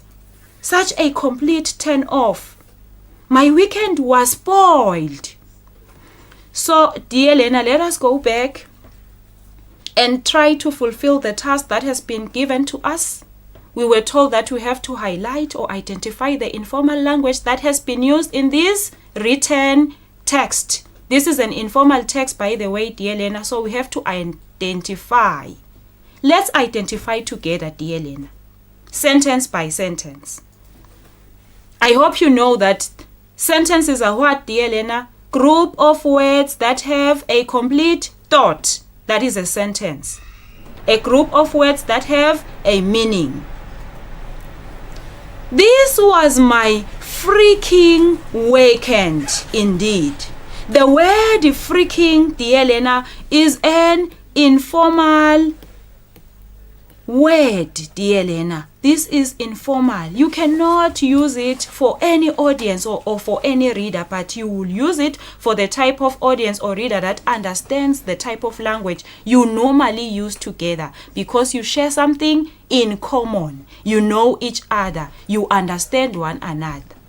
That's the social kind of language that we normally use. So this is an informal word. So we are careful, dear Lena, when we are writing informally. We have to use the choice of words that best suits the purpose. In this text, dear Lena, we have to identify the informal words or the informal register or the informal language. So freaking is an informal word, or is a word that is indicating an informal register. I hooked up, dear Lena, what is this? This is a verb phrase, dear Lena, as we have just mentioned, that it contains a verb and a what? Preposition. In an informal language, it is allowed to use verb phrase or phrasal verbs. I hooked up with my two best buddies. Instead of saying friends, we said buddies. This is acceptable, dear Lena. To chill out. Once again, this is a phrasal verb or a verb phrase, dear Lena, because it has a what? A verb and a preposition. So it is allowed. As usual, we hit the library. The word hit is informal, which means it is correct that we use this word because we have fulfilled the task of writing a what? An informal language. We hit, instead of saying we went to the library, we hit the library. To read some comic stuff. The word stuff is informal, dear Lena at home. Instead of saying to read some comic books, we said stuff. It was really awesome. Even the word awesome is informal. It was really awesome. Instead of saying it was really exciting, it was awesome. What an awesome weekend. Now there is a repetition of the word awesome, dear Lena, to emphasize that it was indeed exciting. How is it exciting? We see by the use of this exclamation mark to show the level of what? Excitement, dear Lena. So even punctuation marks are allowed to be used when expressing yourself in informal writing. Tumi and Zinhle are good fellows. The word fellows, dear Lena, is informal. Instead of saying good friends, to hang out with, once again we have a phrasal verb, hang out. They are nothing but a bunch of crazy fellows, which means that they are nothing but a bunch of good friends, or friends which are normally what? Crazy. So this is allowed. This is the type of language that you normally understand as you know each other as friends. This is the type of register that you normally use. So it is allowed. That's why I love them. Once again, dear Lena, we talked about the use of what? Contractions, the shortened version of words. The use of the apostrophe here indicates that indeed it is shortened. We are always in stitches. Instead of saying we are, we have chosen to use the what? The construction we are, which is a shortened version of what, dear Lena? We are. In stitches, which means we are always laughing, we're always giggling. So it is allowed to use this language, which is idiomatic. In other words, it's the type of language that you understand with your friend or with your peers at school. When we hang around, another phrasal verb, dear Lena. This is our way of catching up, I guess. This is another colloquial word used, or colloquial phrase, or colloquialism used. Well, after an hour, well is also allowed to be used because it is a delaying expression. It means you were thinking about something. Even when we communicate, dear Lena, we normally say well. I may say that well is used as a what? Delaying expression. So even in writing informally, we may use this delaying expression, dear Lena. After an hour, we hit the library. We hit the mall like nobody's business. Guess what? Yes, dear Lena. As you can see, we have used another punctuation mark, which is a what? A question mark. It is allowed, dear Lena, because it's like you are communicating directly with the audience or the reader. Guess what? It's here the reader will know, you will know that you are about to surprise him or her. He is all around starting to figure out what is exactly that I'm supposed to guess.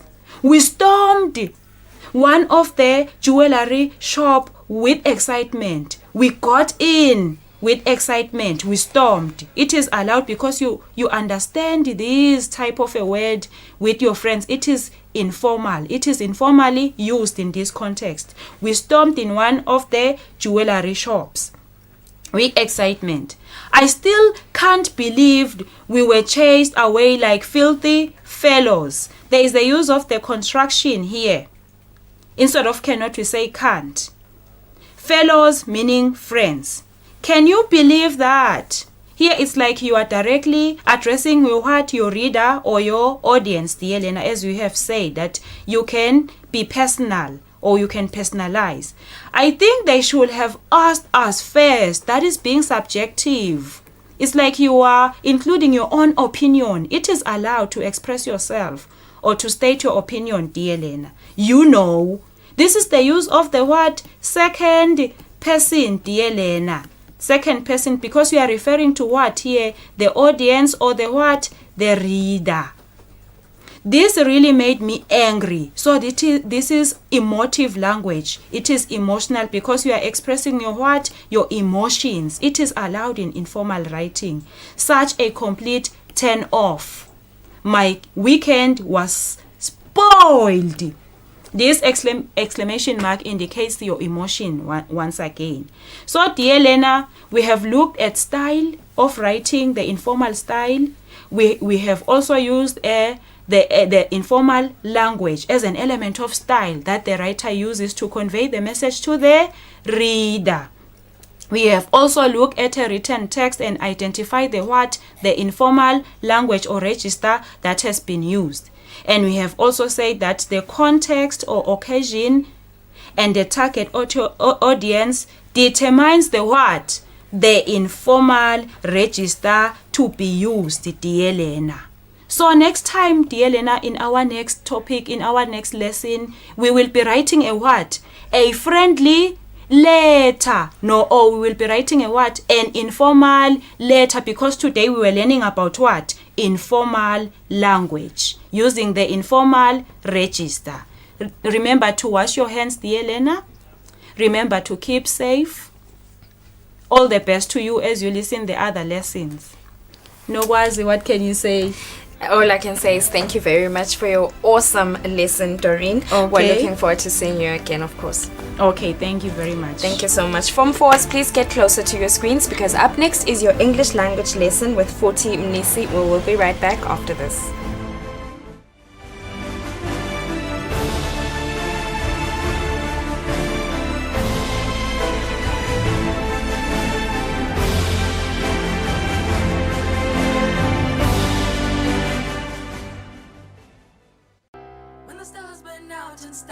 This week on Eswatini Lifestyle, we choose La Lulu on our Swazi YouTuber. Hi guys, what's up you guys? Welcome back to my YouTube channel. This is again your favorite Swati YouTuber, La Lulu. Lunga sits down with the tenderness. This song, it's just crazy how everything is just happening all at the same time. Everything that happened on that one day is actually being released in this month, so that's pretty special. It's amazing what It's crazy. Maybe I'm not strong enough. Maybe I don't know. Would you love me? Maybe I'm not sure enough. Maybe I'm not strong. And Lindiwe runs a mile with our athlete Subusiso Matsenjo, aka Swazi Port. In preparation for my Olympics. You're doing well. In Tokyo 2021. Okay. So from there, I'm gonna prepare for my Commonwealth Games. Okay. In 2022. Then I will see, because I'm not getting any young. Don't miss it this Friday, 6:30 p.m. only on Eswatini TV.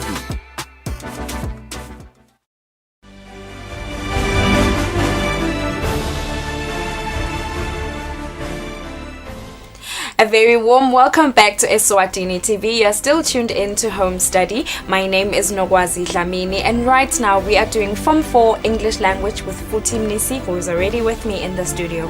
Good afternoon, Futhi. Good afternoon, my dear. How are you? I'm doing good, thank you very much. How's the heat treating you today? It is quite hot. I'm hoping for some aircon if possible. Aren't we all? Thank you so much.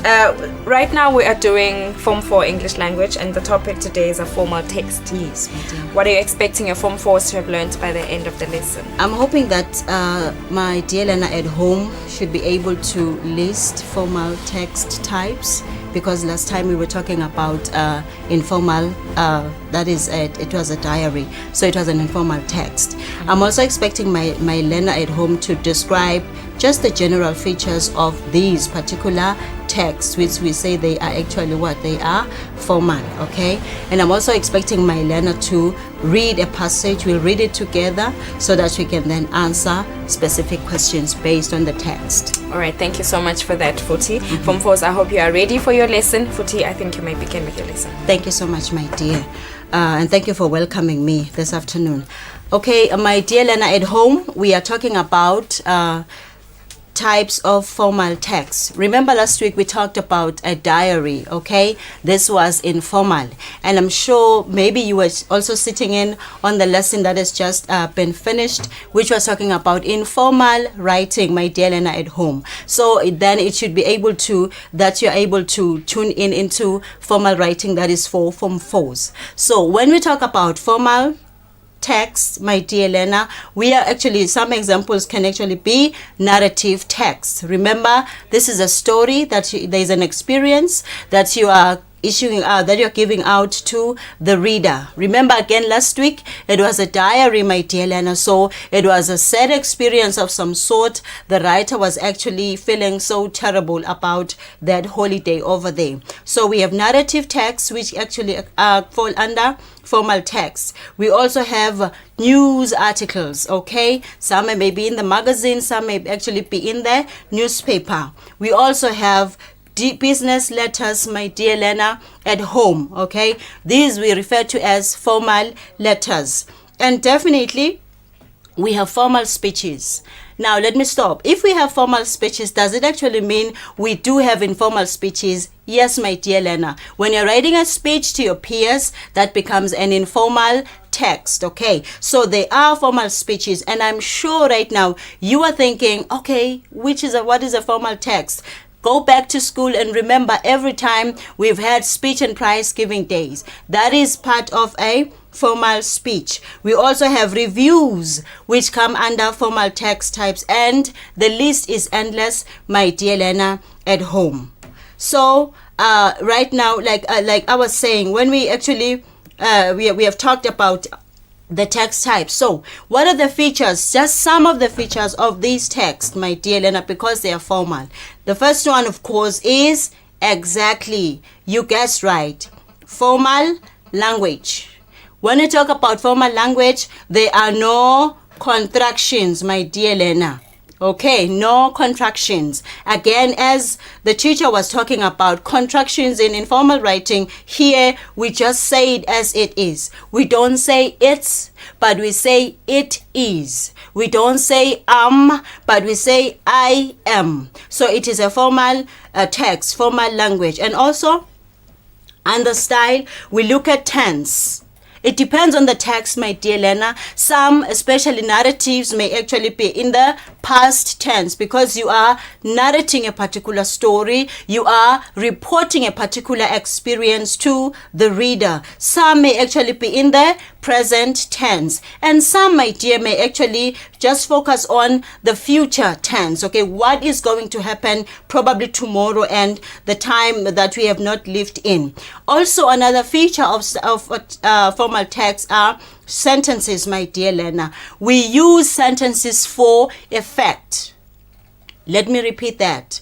Sentences are used for effect. Now, we have short sentences most of the time. They work well, if there is tension. Maybe there is a conflict of some sort and you feel like, I just want to express my emotions right now. So short sentences are going to be used. And my dear, don't go away because we will be seeing this in a text that we are going to be reading together this afternoon.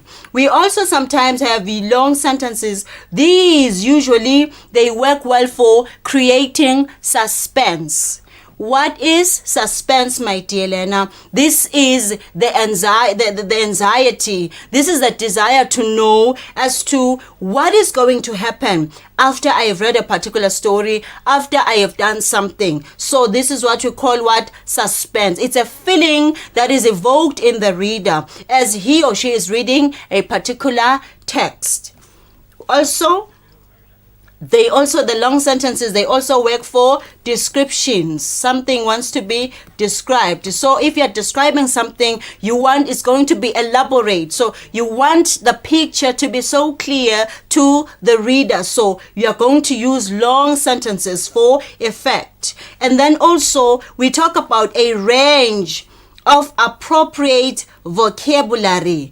My teacher here also, my colleague was talking about, style features under informal writing. So I'm sure right now you can make the line of demarcation or you can separate clearly. Vocabulary, we are talking about strong verbs. We are talking about adjectives. We are talking about general phrases, okay? We are also talking about figurative language. Now, I'm sure you are asking yourself, does it mean these are not part of an informal text? They are. So we're talking about language. Even here, they come in handy so that the message can be sent across. After all, it's usually experiences, especially, with narratives that we are sharing out there.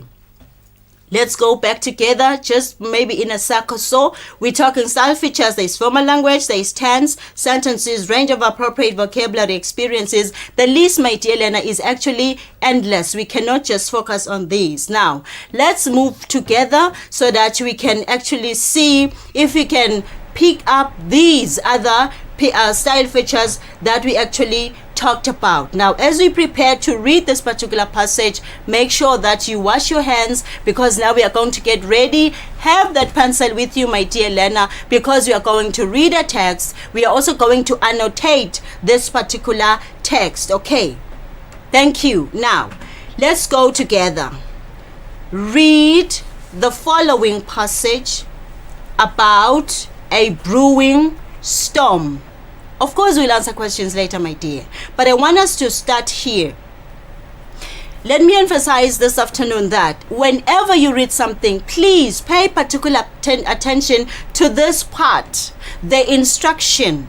What are you about to read? Okay, now we call this the synopsis of some sort. We call it background information. Okay, at the back of your mind, it's like the writer is saying, can you please get ready for what you're about to read? So right now we are ready, my dear Lena. We are reading a passage about a brewing storm.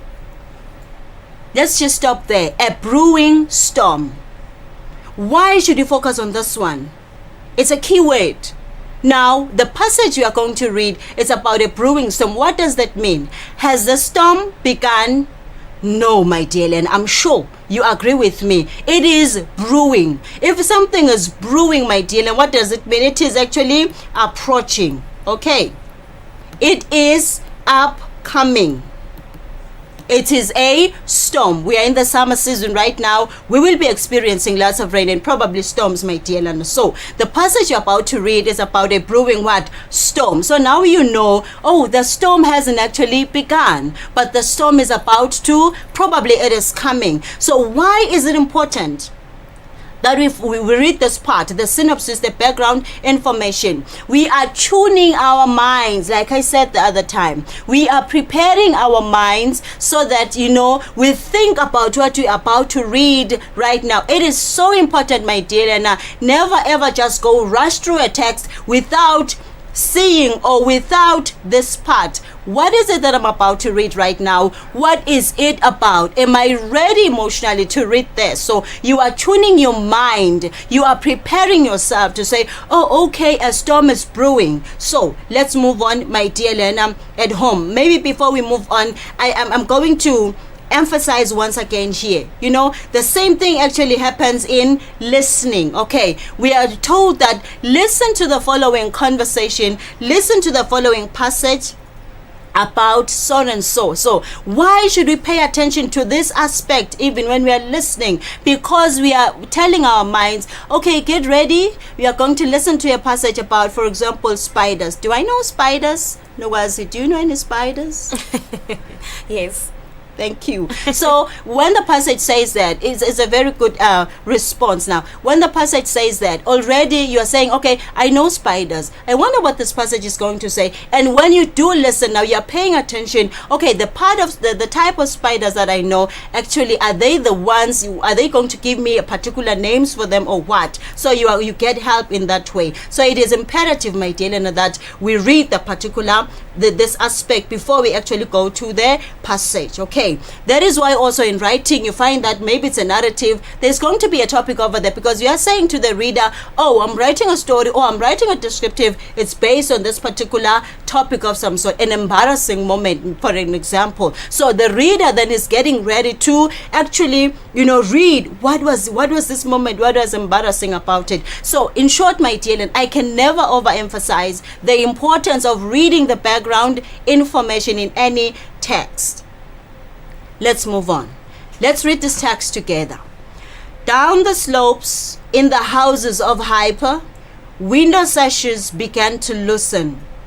The panes bumping softly, front gates rammed hard shut. Duncan went back to his logs.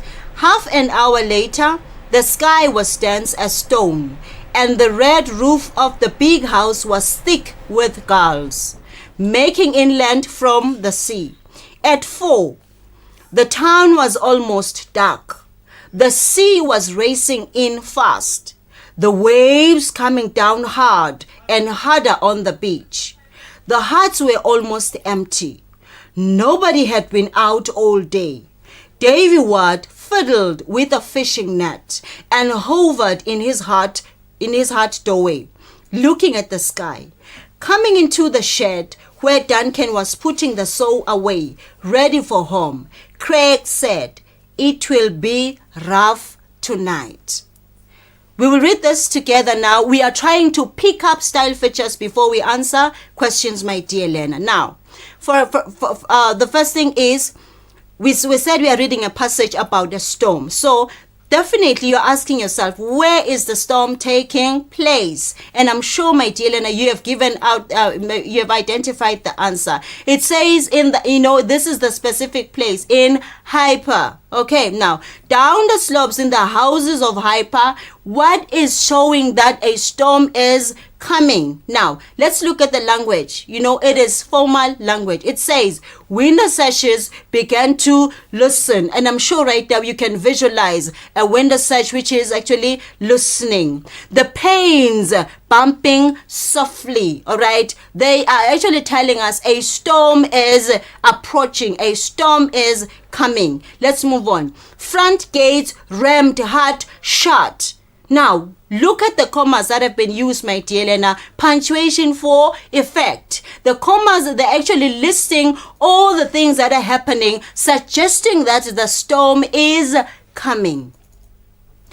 The panes are bumping softly the window pane, my dear Lena. Maybe you're worried, what is a window pane right now? It's your time to actually go straight into the dictionary and what is a window pane? And then it says front gates rammed hard shut. The effect of this coming what? Storm. So if all the comma here has actually been used to list all these things that are taking place, and like I said, they are suggestive of a brewing storm, not a storm that is actually calm. Let's move on. Duncan went back to his logs. Half an hour later, the sky was dense as stone, and the red roof of the big house was thick with gulls, making inland from the sea. Now, again, we are seeing a comma, the usage of a comma here for effect. Let me just pick this one. Let's look at the sentences as we move on, my dear Lena. I'm interested in this one. It says, nobody had been out all day already. There's an element of what? There's tension of some sort. Nobody had been out all day, suggesting what? A storm is brewing. A storm is coming. Okay. And then, so which is another one? This is here. Craig is saying, it will be rough tonight.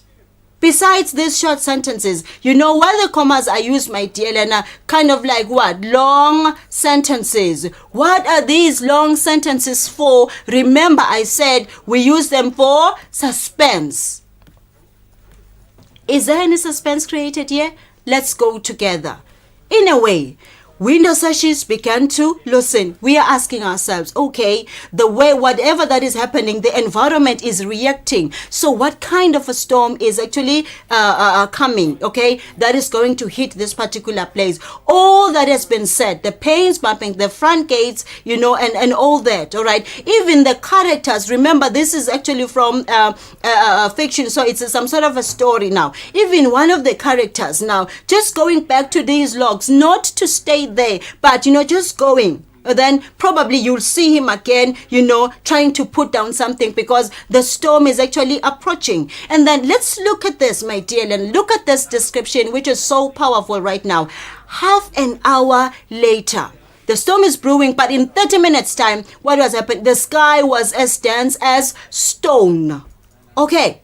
Now, you can picture the sky right now. Remember, I said there's so much description here, which is painting a vivid picture that there is a storm which is actually coming. Then what feelings are evoked in you? Definitely, tension is there, my dear Lena, by right now. And you're in suspense. Okay, by the time the storm is actually finally hits hyper, I wonder if everything is going to survive. Why are we saying that, my dear Lena? Let's move together. What is actually happening? Even nature is reacting here. And nature is telling us something bad, something bad is actually coming. Let's look at this, my dear Lena.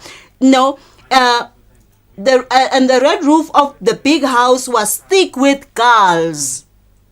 A particular bird, my dear Lena, it's a gull. All right, no. So this particular, now it was thick with gulls. It's like even nature, the birds are saying we are scared of what is coming out today. Now they are making inland from the sea. Let's look at this again. The town was almost what? At 4. You know, 4 in summer right now. It's 4. It's going to be 4 very soon, 4 p.m. But it's not so dark. But here it says the town was almost what? Dark. So eventually you're asking yourself as to what's going to happen here. You know, suspense. What kind of a storm is actually coming here? So suspense comes out beautifully, my dear. Not only that, even the sea was racing and fast. Even the waves were coming down hard and harder on the beach, okay? Let's look at people's houses. What does it say? The hearts were almost what? Empty. Nobody had been out all day. The hearts were almost empty. What is telling us? Everyone and everything is actually afraid of the upcoming storm. So already there is what? There is tension here that has taken over, and probably an element of fear. What is the storm going to? Even nature is reacting in this manner. It must be a powerful storm that is actually coming, my dear Lena. Even the people. Let's look at the characters. We have seen Duncan. Now Duncan goes back straight, you know, to actually put his soul away. And also, let's look at Davy Ward. What does he do? He just hovered in his heart doorway. Just hovered, you know, just looking straight. I'm like, what? Really? It's even like David cannot believe what has happened. Why? Because it's just 4 p.m. but the sky is what? It is almost what? Dark. And let's hear what Craig actually has to say. It will be rough tonight. Now, look at this formality of the language. He doesn't say it'll be, but it will be rough tonight, suggesting that this storm which is coming is one which is going to mess up almost everything in this particular place, my dear Elena. Right now, suspense has been created. We have seen the sentences, the difference in the sentences. We've also seen particular usage of a comma right now, building up, giving us all these things. And we have looked at the characters here, which are also reacting to the brewing storm. Now, let's answer the questions, my dear Elena. Remember, we can just read for fun, it's good. But as much as we read, we need to answer particular questions. Now, the first question is where. Remember, I mentioned on Tuesday that this is a contextual question. You don't have to go that far. We are kind of like skimming of some sort, or probably scanning. Where is the storm brewing? And you guessed right. Where is it? Hyper. That is where the storm is brewing. Now, why is the H in capital letter? This is the name of a place. So remember the grammatical rule. Proper nouns, we respect that rule. You don't just say, hey, Joe, and you write Joe with a small letter, even if Joe is your friend. But grammar says, in English, we say, we respect you. So we are going to use what? A capital letter for a name of a place, a name of a person. My dear Lena at home. So where it is in hyper. Let's move on. Mention 2 things that show that there is an upcoming storm. There are lots of things in the passage, my dear Lena, actually that are happening. There are so many things, but we just need to list just how many, just only 2 right now. Okay, so let's list them, my dear Lena. Just phrases. What is happening now? Window sashes, loosening, okay? Panes bumping softly. We could also say front gates rammed hard shut, but we are asked for 2, and even the 2 is actually in bold, so we must be careful about that, my dear Lena. So it's so easy, it is in the passage. All right, so as much as we are talking about a brewing storm, it doesn't mean that stop now, forget about the passage and then start thinking about brewing storms in your family, in your neighborhood, in your village. No, stay with the passage, because every response is in the passage. Let's move on this one. How? Now we are inferring sort of, my dear Lena. How has the atmosphere changed half an hour later in the town? Again, give 2 details. Let's go back. Half an hour later. So we are focusing. Where do we get this answer? Half an hour later. So the response is going to be actually after that. Okay, what does it say? There is a simile here. The sky was dense as stone. The red roof was thick with gulls, we're making inland and stuff like that. Then we are moving on, my dear Lena. So everything we get in the passage. Now let's move on. This question says, nature seems to sense the approaching danger. Pick a phrase. I'm focusing on this one. Pick a phrase. What does this mean? That supports the statement. We go back into the passage, my dear Lena, and pick this particular phrase. It is so important that we take instructions as they are. Now, if we are picking the phrase, definitely we need to show that we've kind of like picked something. We are quoting sort of, because it is from the passage. Now, let's look at the final question, my dear. Show how suspense and fear are developed as you read the passage. It has 4 marks. Let's look at this. Show. When you're showing, you are describing. When we are describing, we appeal to the 5 senses, my dear Lena. Show, display, describe. Okay, how? Suspense. We talked about what is suspense. It is this anxiety. Right now we are asking ourselves, oh, okay, suspense. Is the storm, maybe someone is asking, did the storm finally hit hyper? Okay, when you go through the story, yes, it did come, but at the very end, there was so much preparation of the storm. And the fear, my dear Lena, why are we talking about fear? Because the way things are happening in the passage, actually, they are actually terrifying. Let's look at this the final word. It says developed, of which means they grow. all right, they grow, they mount, because they are developed. You don't just say, oh, this is the way, but they start and then they develop in one way or the other. So let's look at the question now. Suspense, how has suspense, been created? Like I said, now we have to go through the passage now, because we need to infer. It is what we need to show now. So how is suspense and fear? Now you need to go back and say, when the pains are bumping softly, I am anxious to know. I am wondering, it is suggestive of the storm. It actually has a way of saying the storm is actually what? It's going to be a heavy storm, sort of. So that is what suspense is. And then there are so many things that we can actually pick up here. The action that is done by, thank you, Nogwazi, the action done by, the reaction of the front gate. They did not just ram, but hard what? Shut. So also there, just telling us, we can guess the storm that is coming, it is not a friendly one. Okay, my dear Lena. So what about fear now? Because it's suspense and fear, we should be able to pick up these questions. Now, what is making us to be fearful at this particular point in time, my dear Lena? Look at this. It says the hearts were empty. Everyone seems to be running away from this one. Even Craig says it will be rough tonight. All right. So all these things, and it says it is at 4, but the town was almost dark. And you wonder, when it is actually 5 p.m. or see what is going to happen in Hyper right now. So this is how suspense and fear has been developed, my dear Lena. So let's go back together and look at this. We are trying to say in a formal text, every paragraph carries a main idea in the text. What was the main idea over there? A brewing. Exactly, my dear Lena. It's about a brewing storm. And we have seen how the storm is actually brewing. Remember, not to misunderstand.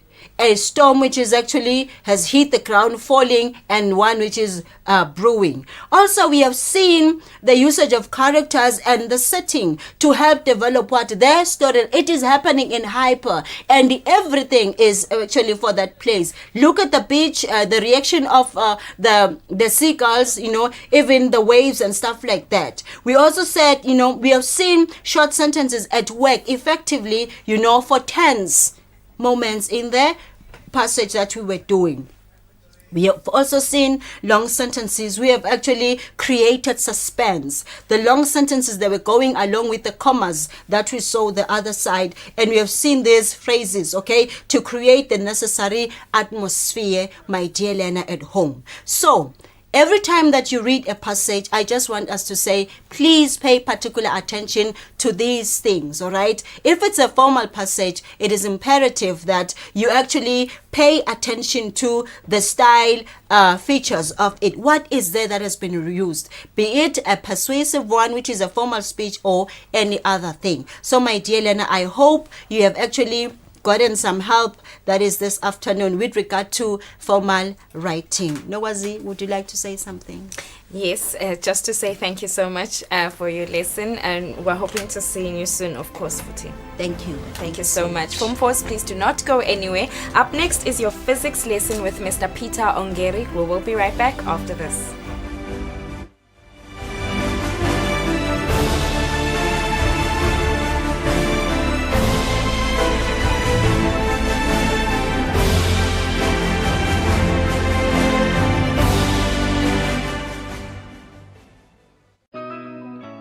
TV license pay and win competition. Fabulous prizes up for grabs. Don't miss out on the TV license pay and win competition. The competition will run from the 30th of September to 10th November 2020. Prizes include set-top boxes, a TV set, DSTV decoders, cash and IT analysis for a winning business. To enter the competition by the Times of Eswatini, cut out the filled in strip and drop it off at any of the Times offices or upload cutout to https://tblcom.jelele.com. The competition is open to individuals 18 years and older and businesses too. Entrants must be in possession of devices which are capable of communication or transmitting or recording TV signals. The more the entries meet, the higher the chances of winning. Terms and conditions apply.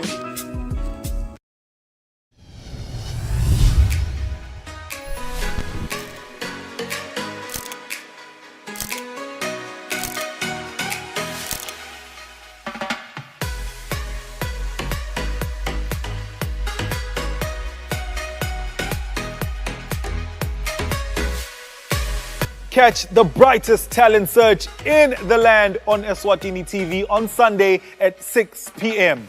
The Spotlight. Put me on.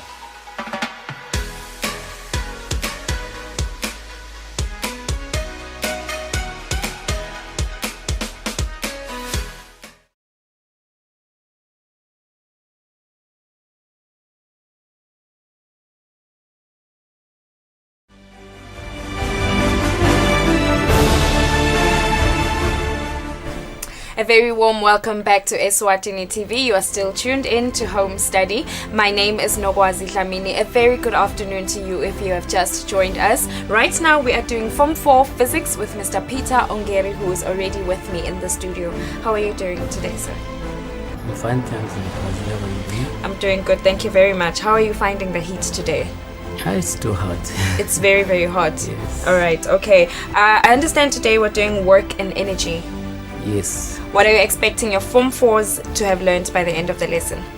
By the end of the lesson, I expect them to be able to calculate work, also to be able to give various forms of energy, conversions and conservation of energy. All right, Form 4s, I hope you are ready for your lesson. And of course, a reminder that we are live right now on YouTube and on Facebook. If you have any questions, please feel free to use our WhatsApp number. Peter, you may please begin with your lesson.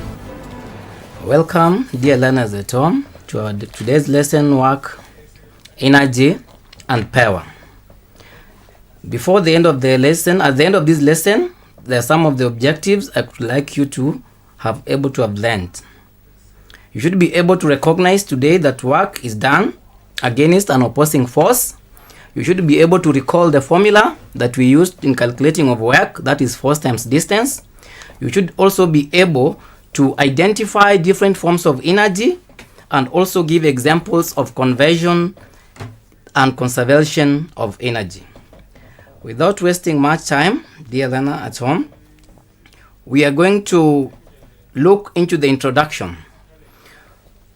When it comes to science, we break down energy as a very simple subject. But energy is the potential to do work. It is the energy of your car speeding down the highway, or the energy you use in your body to move. Without energy, no work could happen and life could be useless. In short, life could not exist. From the picture there on your screens, you can be able to see around you, wherever you are, there is a particular form of energy. There is a particular something is happening all over the universe around us. There is heat energy, electrical, sound from the radios, chemical energy in the laboratories, light from the sun, from the torch. All those are forms of energy. So without all these things, life could just be useless. So today we are going to look at these various forms of energy. So let us start with work. When a force is applied to an object, causing the object to move, work is done by the force. If a force is applied but the object doesn't move, no work is done. What does that mean? If I am standing carrying a bag of cement without moving, I'm doing nothing. But if a force is applied and the object moves a distance d in a direction other than that of the direction of the force, work is done, yes, but the work is less compared to when it moves a distance d in the direction of the applied force. Therefore, we say work done is a measure of energy.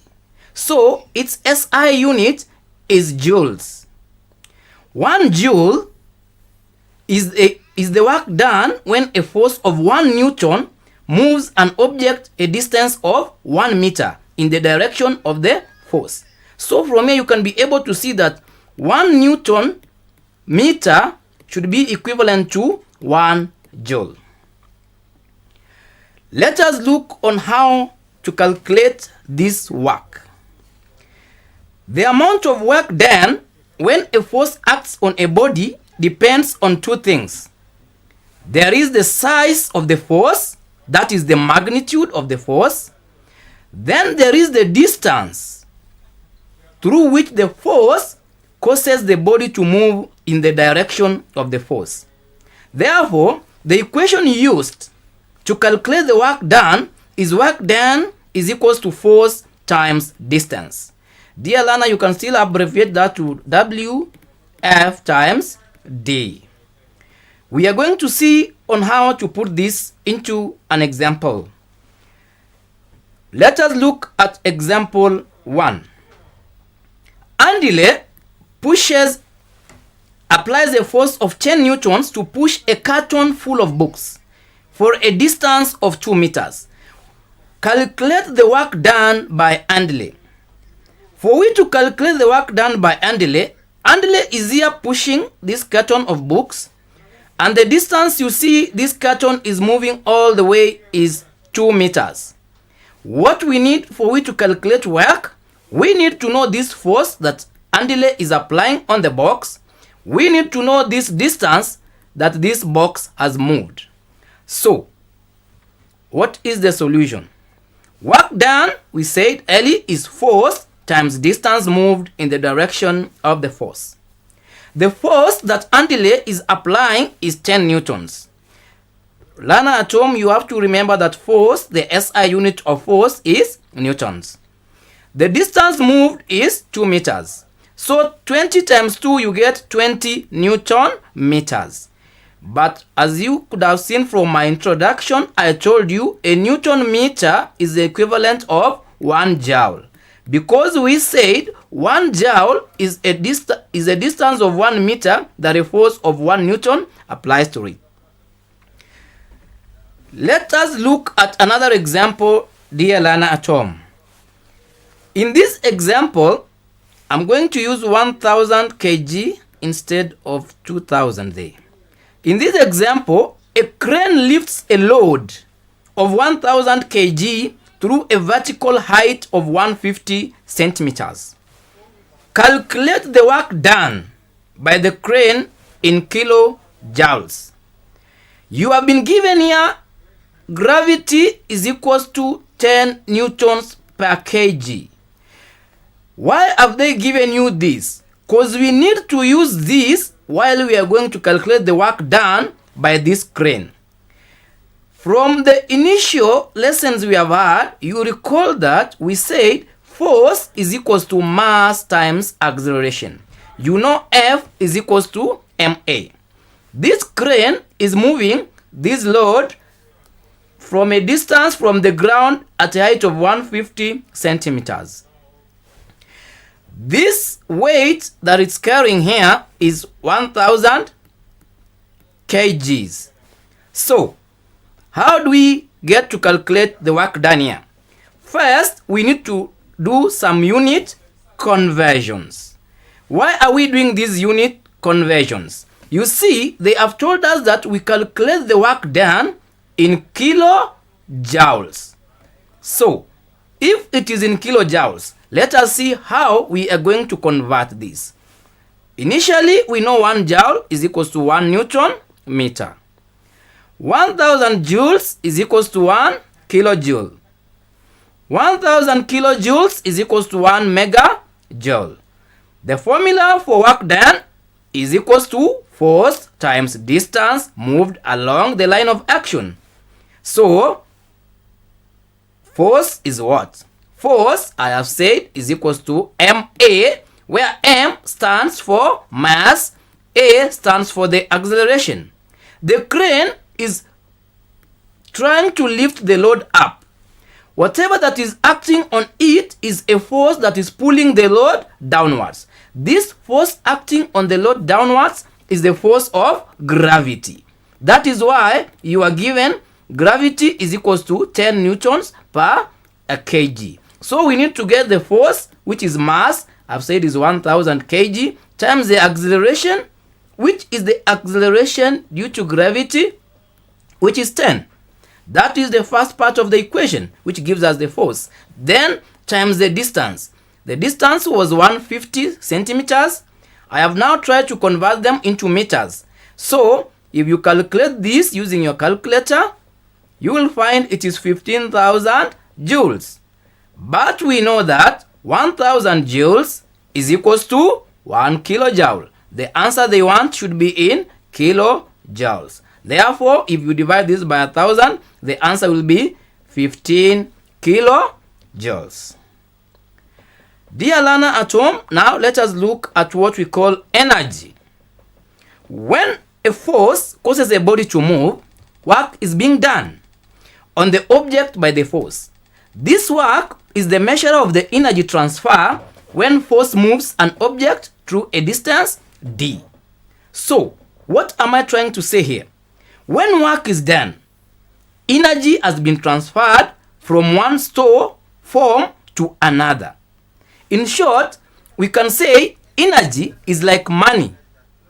Money can be stored in different bank accounts. Money can be stored in any form. Money can be stored in form of property. Money can be stored in form of cash in bank accounts, in different bank accounts. It's the same way this energy behaves.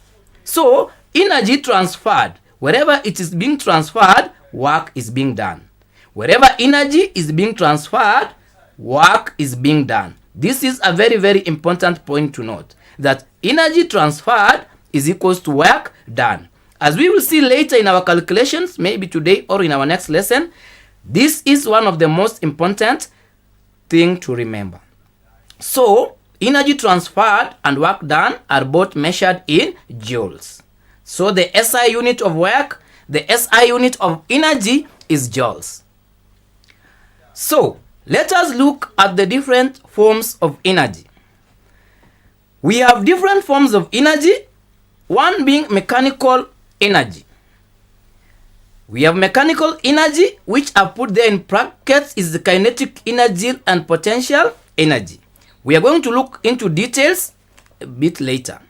We have chemical energy, we have electrical energy, we have heat or thermal energy, we have nuclear energy, we have light or radiant energy. So, let us look at mechanical energy. Mechanical energy is energy that moves objects from one place to another. What do I mean by that? The energy that moves objects from one place to another. So, if an object is in motion or an object, it looks like it has a potential to move, then this object is possessing what we call mechanical energy. So, in science, mechanical energy, in short, it's the sum of the potential energy and the kinetic energy. You use mechanical energy when you kick a ball. When you kick a ball, you have to lift your leg, then you hit the ball, then the ball runs. Or when you are riding a bicycle, you turn the pedals of the bicycle, you are applying a force to the pedal goes, it's kinetic energy, then now it turns to mechanical energy, the bicycle starts to move. There are several examples of mechanical energy. We can talk of water flowing in a stream. From the picture there, you can see a beautiful falls. This water, as it's falling down, it's possessing kinetic energy. While it's on top of this cliff, it is possessing some potential energy. So the two combined, this is mechanical energy at work. So as I have said, mechanical energy is a sum of what we call potential energy. Let us look at what is this potential energy. Potential energy is the energy in matter due to its position or arrangement. Very key words there. Position or arrangement. So that means potential energy can be of various forms. For example, from the pictures we have there, you can look at this rock of mine here. This rock is depicting potential to fall. It has a potential of falling or rolling down. Whatever it is possessing here is potential energy. The energy it possesses, it is due to gravity because of its position. Look at my next picture here. You can see there are some beautiful apples on the tree. As those apples are stuck on the tree, they have a potential of falling down. So if they fall down, they possess kinetic energy. But before falling, whatever there is holding on to them, inside there, they have got the potential energy. Then we have what we call another type of energy, which is known as strain potential energy. Strain potential energy is the energy due to the stretch. This is when you pull this rubber band, it is stretched. When you release the stone from it, the energy in the stretch will use it and will throw away the stone, then it will hit the target. If you look at the bouncing castle there, the arrangement of its particles, when you look at it, you won't see that it possesses any form of energy. But once you jump onto it, it will push you upwards because there is some arrangement of its particles which possess what we call potential energy. The other form of energy under this mechanical energy is the kinetic energy. Kinetic energy is one energy that is very common in our daily lives. This is energy of a moving object, meaning that all moving objects possess kinetic energy. Water moving in a stream possesses kinetic energy. A vehicle moving on the road possesses kinetic energy. Somebody running in the field is possessing kinetic energy. A farmer using his plow to plow a field as he moves the tractor, that is kinetic energy. When you are pushing a trolley in the supermarket, you are possessing kinetic energy. The trolley is possessing kinetic energy. Next, let us look at another form of energy known as chemical energy. What is chemical energy? Chemical energy is energy released by a chemical reaction. Energy that is released by a chemical reaction. The food you eat at home contains chemical energy that is released when you digest your meal. For example, you can see a very yummy burger there. This burger possesses chemical energy. Once you eat this burger, the energy in it in forms of chemical energy goes into your body. During the process of respiration, then it is oxidized to give your muscles some energy. When we burn wood, coal, or gasoline, or natural gas, all of these forms, they contain chemical energy. So, wood, when it's burnt, what happens? When you burn wood, its chemicals there, they react with the oxygen in the air. Once they react with the oxygen in the air, then the chemical energy in the wood comes out as light or heat. The next form of energy we have there is electrical energy. Electrical energy, from the picture there, you can see these are pylons. You have seen these on the road as you move. Whatever is inside those wires is what we call electrical energy. It is energy that comes from the electrons within atoms. Once you did atoms, you are told that an atom has got electrons, it has got protons, and it has got neutrons. These electrons, these neutrons, these protons, the electrons possess a charge, protons possess a charge, while neutrons are neutral. So, the energy that comes from these electrons within atoms is what creates this electrical energy. This electrical energy can be generated at a power plant or inside a battery.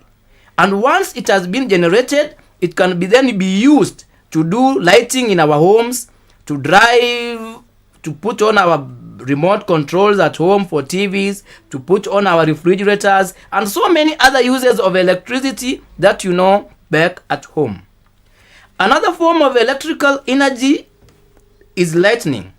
You have seen this more often when it rains. We also have another form of electrical energy known as static energy. Static energy is the energy that is stationary. For example, when you rub a rubber on your woolen jacket, then it attracts some pieces of paper. That is a form of static electricity, and all are forms of electrical energy. There is another form of energy we call heat or thermal energy. Heat energy is just a form of is a transfer of energy. Heat is a transfer of energy. Most of you may associate heat with warmth, but in science it is not so. Heat is a transfer of energy. So energy created by the motion of atoms and molecules that occur within an object. When you place a pot on fire, whatever that happens into the heat into the pot is thermal energy. There is a transfer of heat from the firewood onto the water in the kettle. So this is what we call heat energy. So thermal energy can exist in many ways, like as I've said, when you heat a pot on a stove. Another form of energy I'm going to look at is nuclear energy. Nuclear energy, dear learners at home, is energy contained in the nucleus of an atom. The nucleus of an atom, once it has been split, it may release an enormous energy. Sometimes we either split the nucleus or join the nucleus. From the picture there, you can see those are nucleus of an atom that are being split to create massive energy. This nuclear energy is released when the nucleus are split apart into several pieces or when we combine them to form a single large nucleus. Nuclear energy is a form of a clean source of energy. So, lastly, let us look at light and radiant energy. Light and radiant energy, as the words says there, is energy that comes through empty space. This is an empty space, is a vacuum. When the sun shines up there, you feel the heat. That radiant, the radiation from the sun reaches you through the vacuum. It has traveled all through space. So that is a form of radiant energy. The stars also are forms of powerful sources of radiant energy. The light given off by light bulbs, like here in the studio, it is very bright. That is light energy. It is coming from the bulbs. So now let us look at the law of conservation of energy.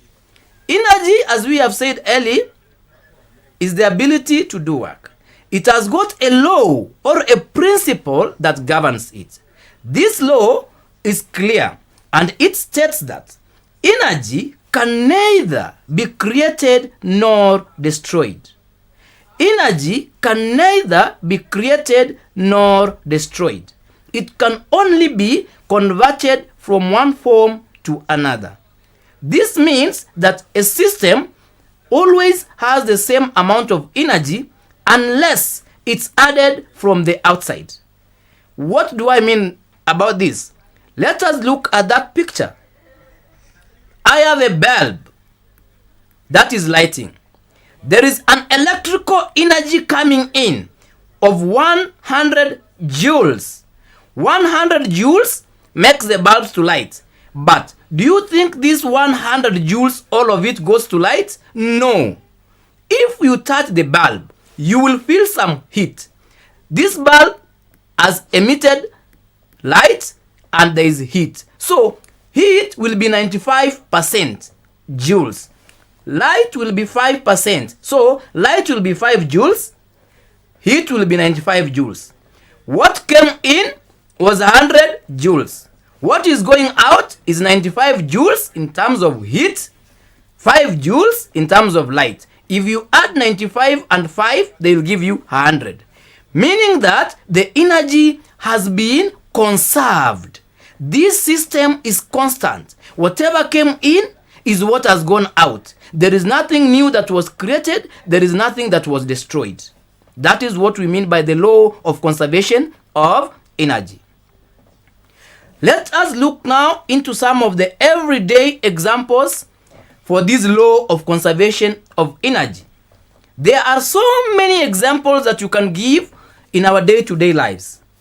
If a dog is running into a Christmas tree and it knocks it over, the energy that is in the dog is transferred from the dog to the tree, making the tree to move. So the energy has been conserved. When a car hits a road sign, the sign will fall off. The energy has been transferred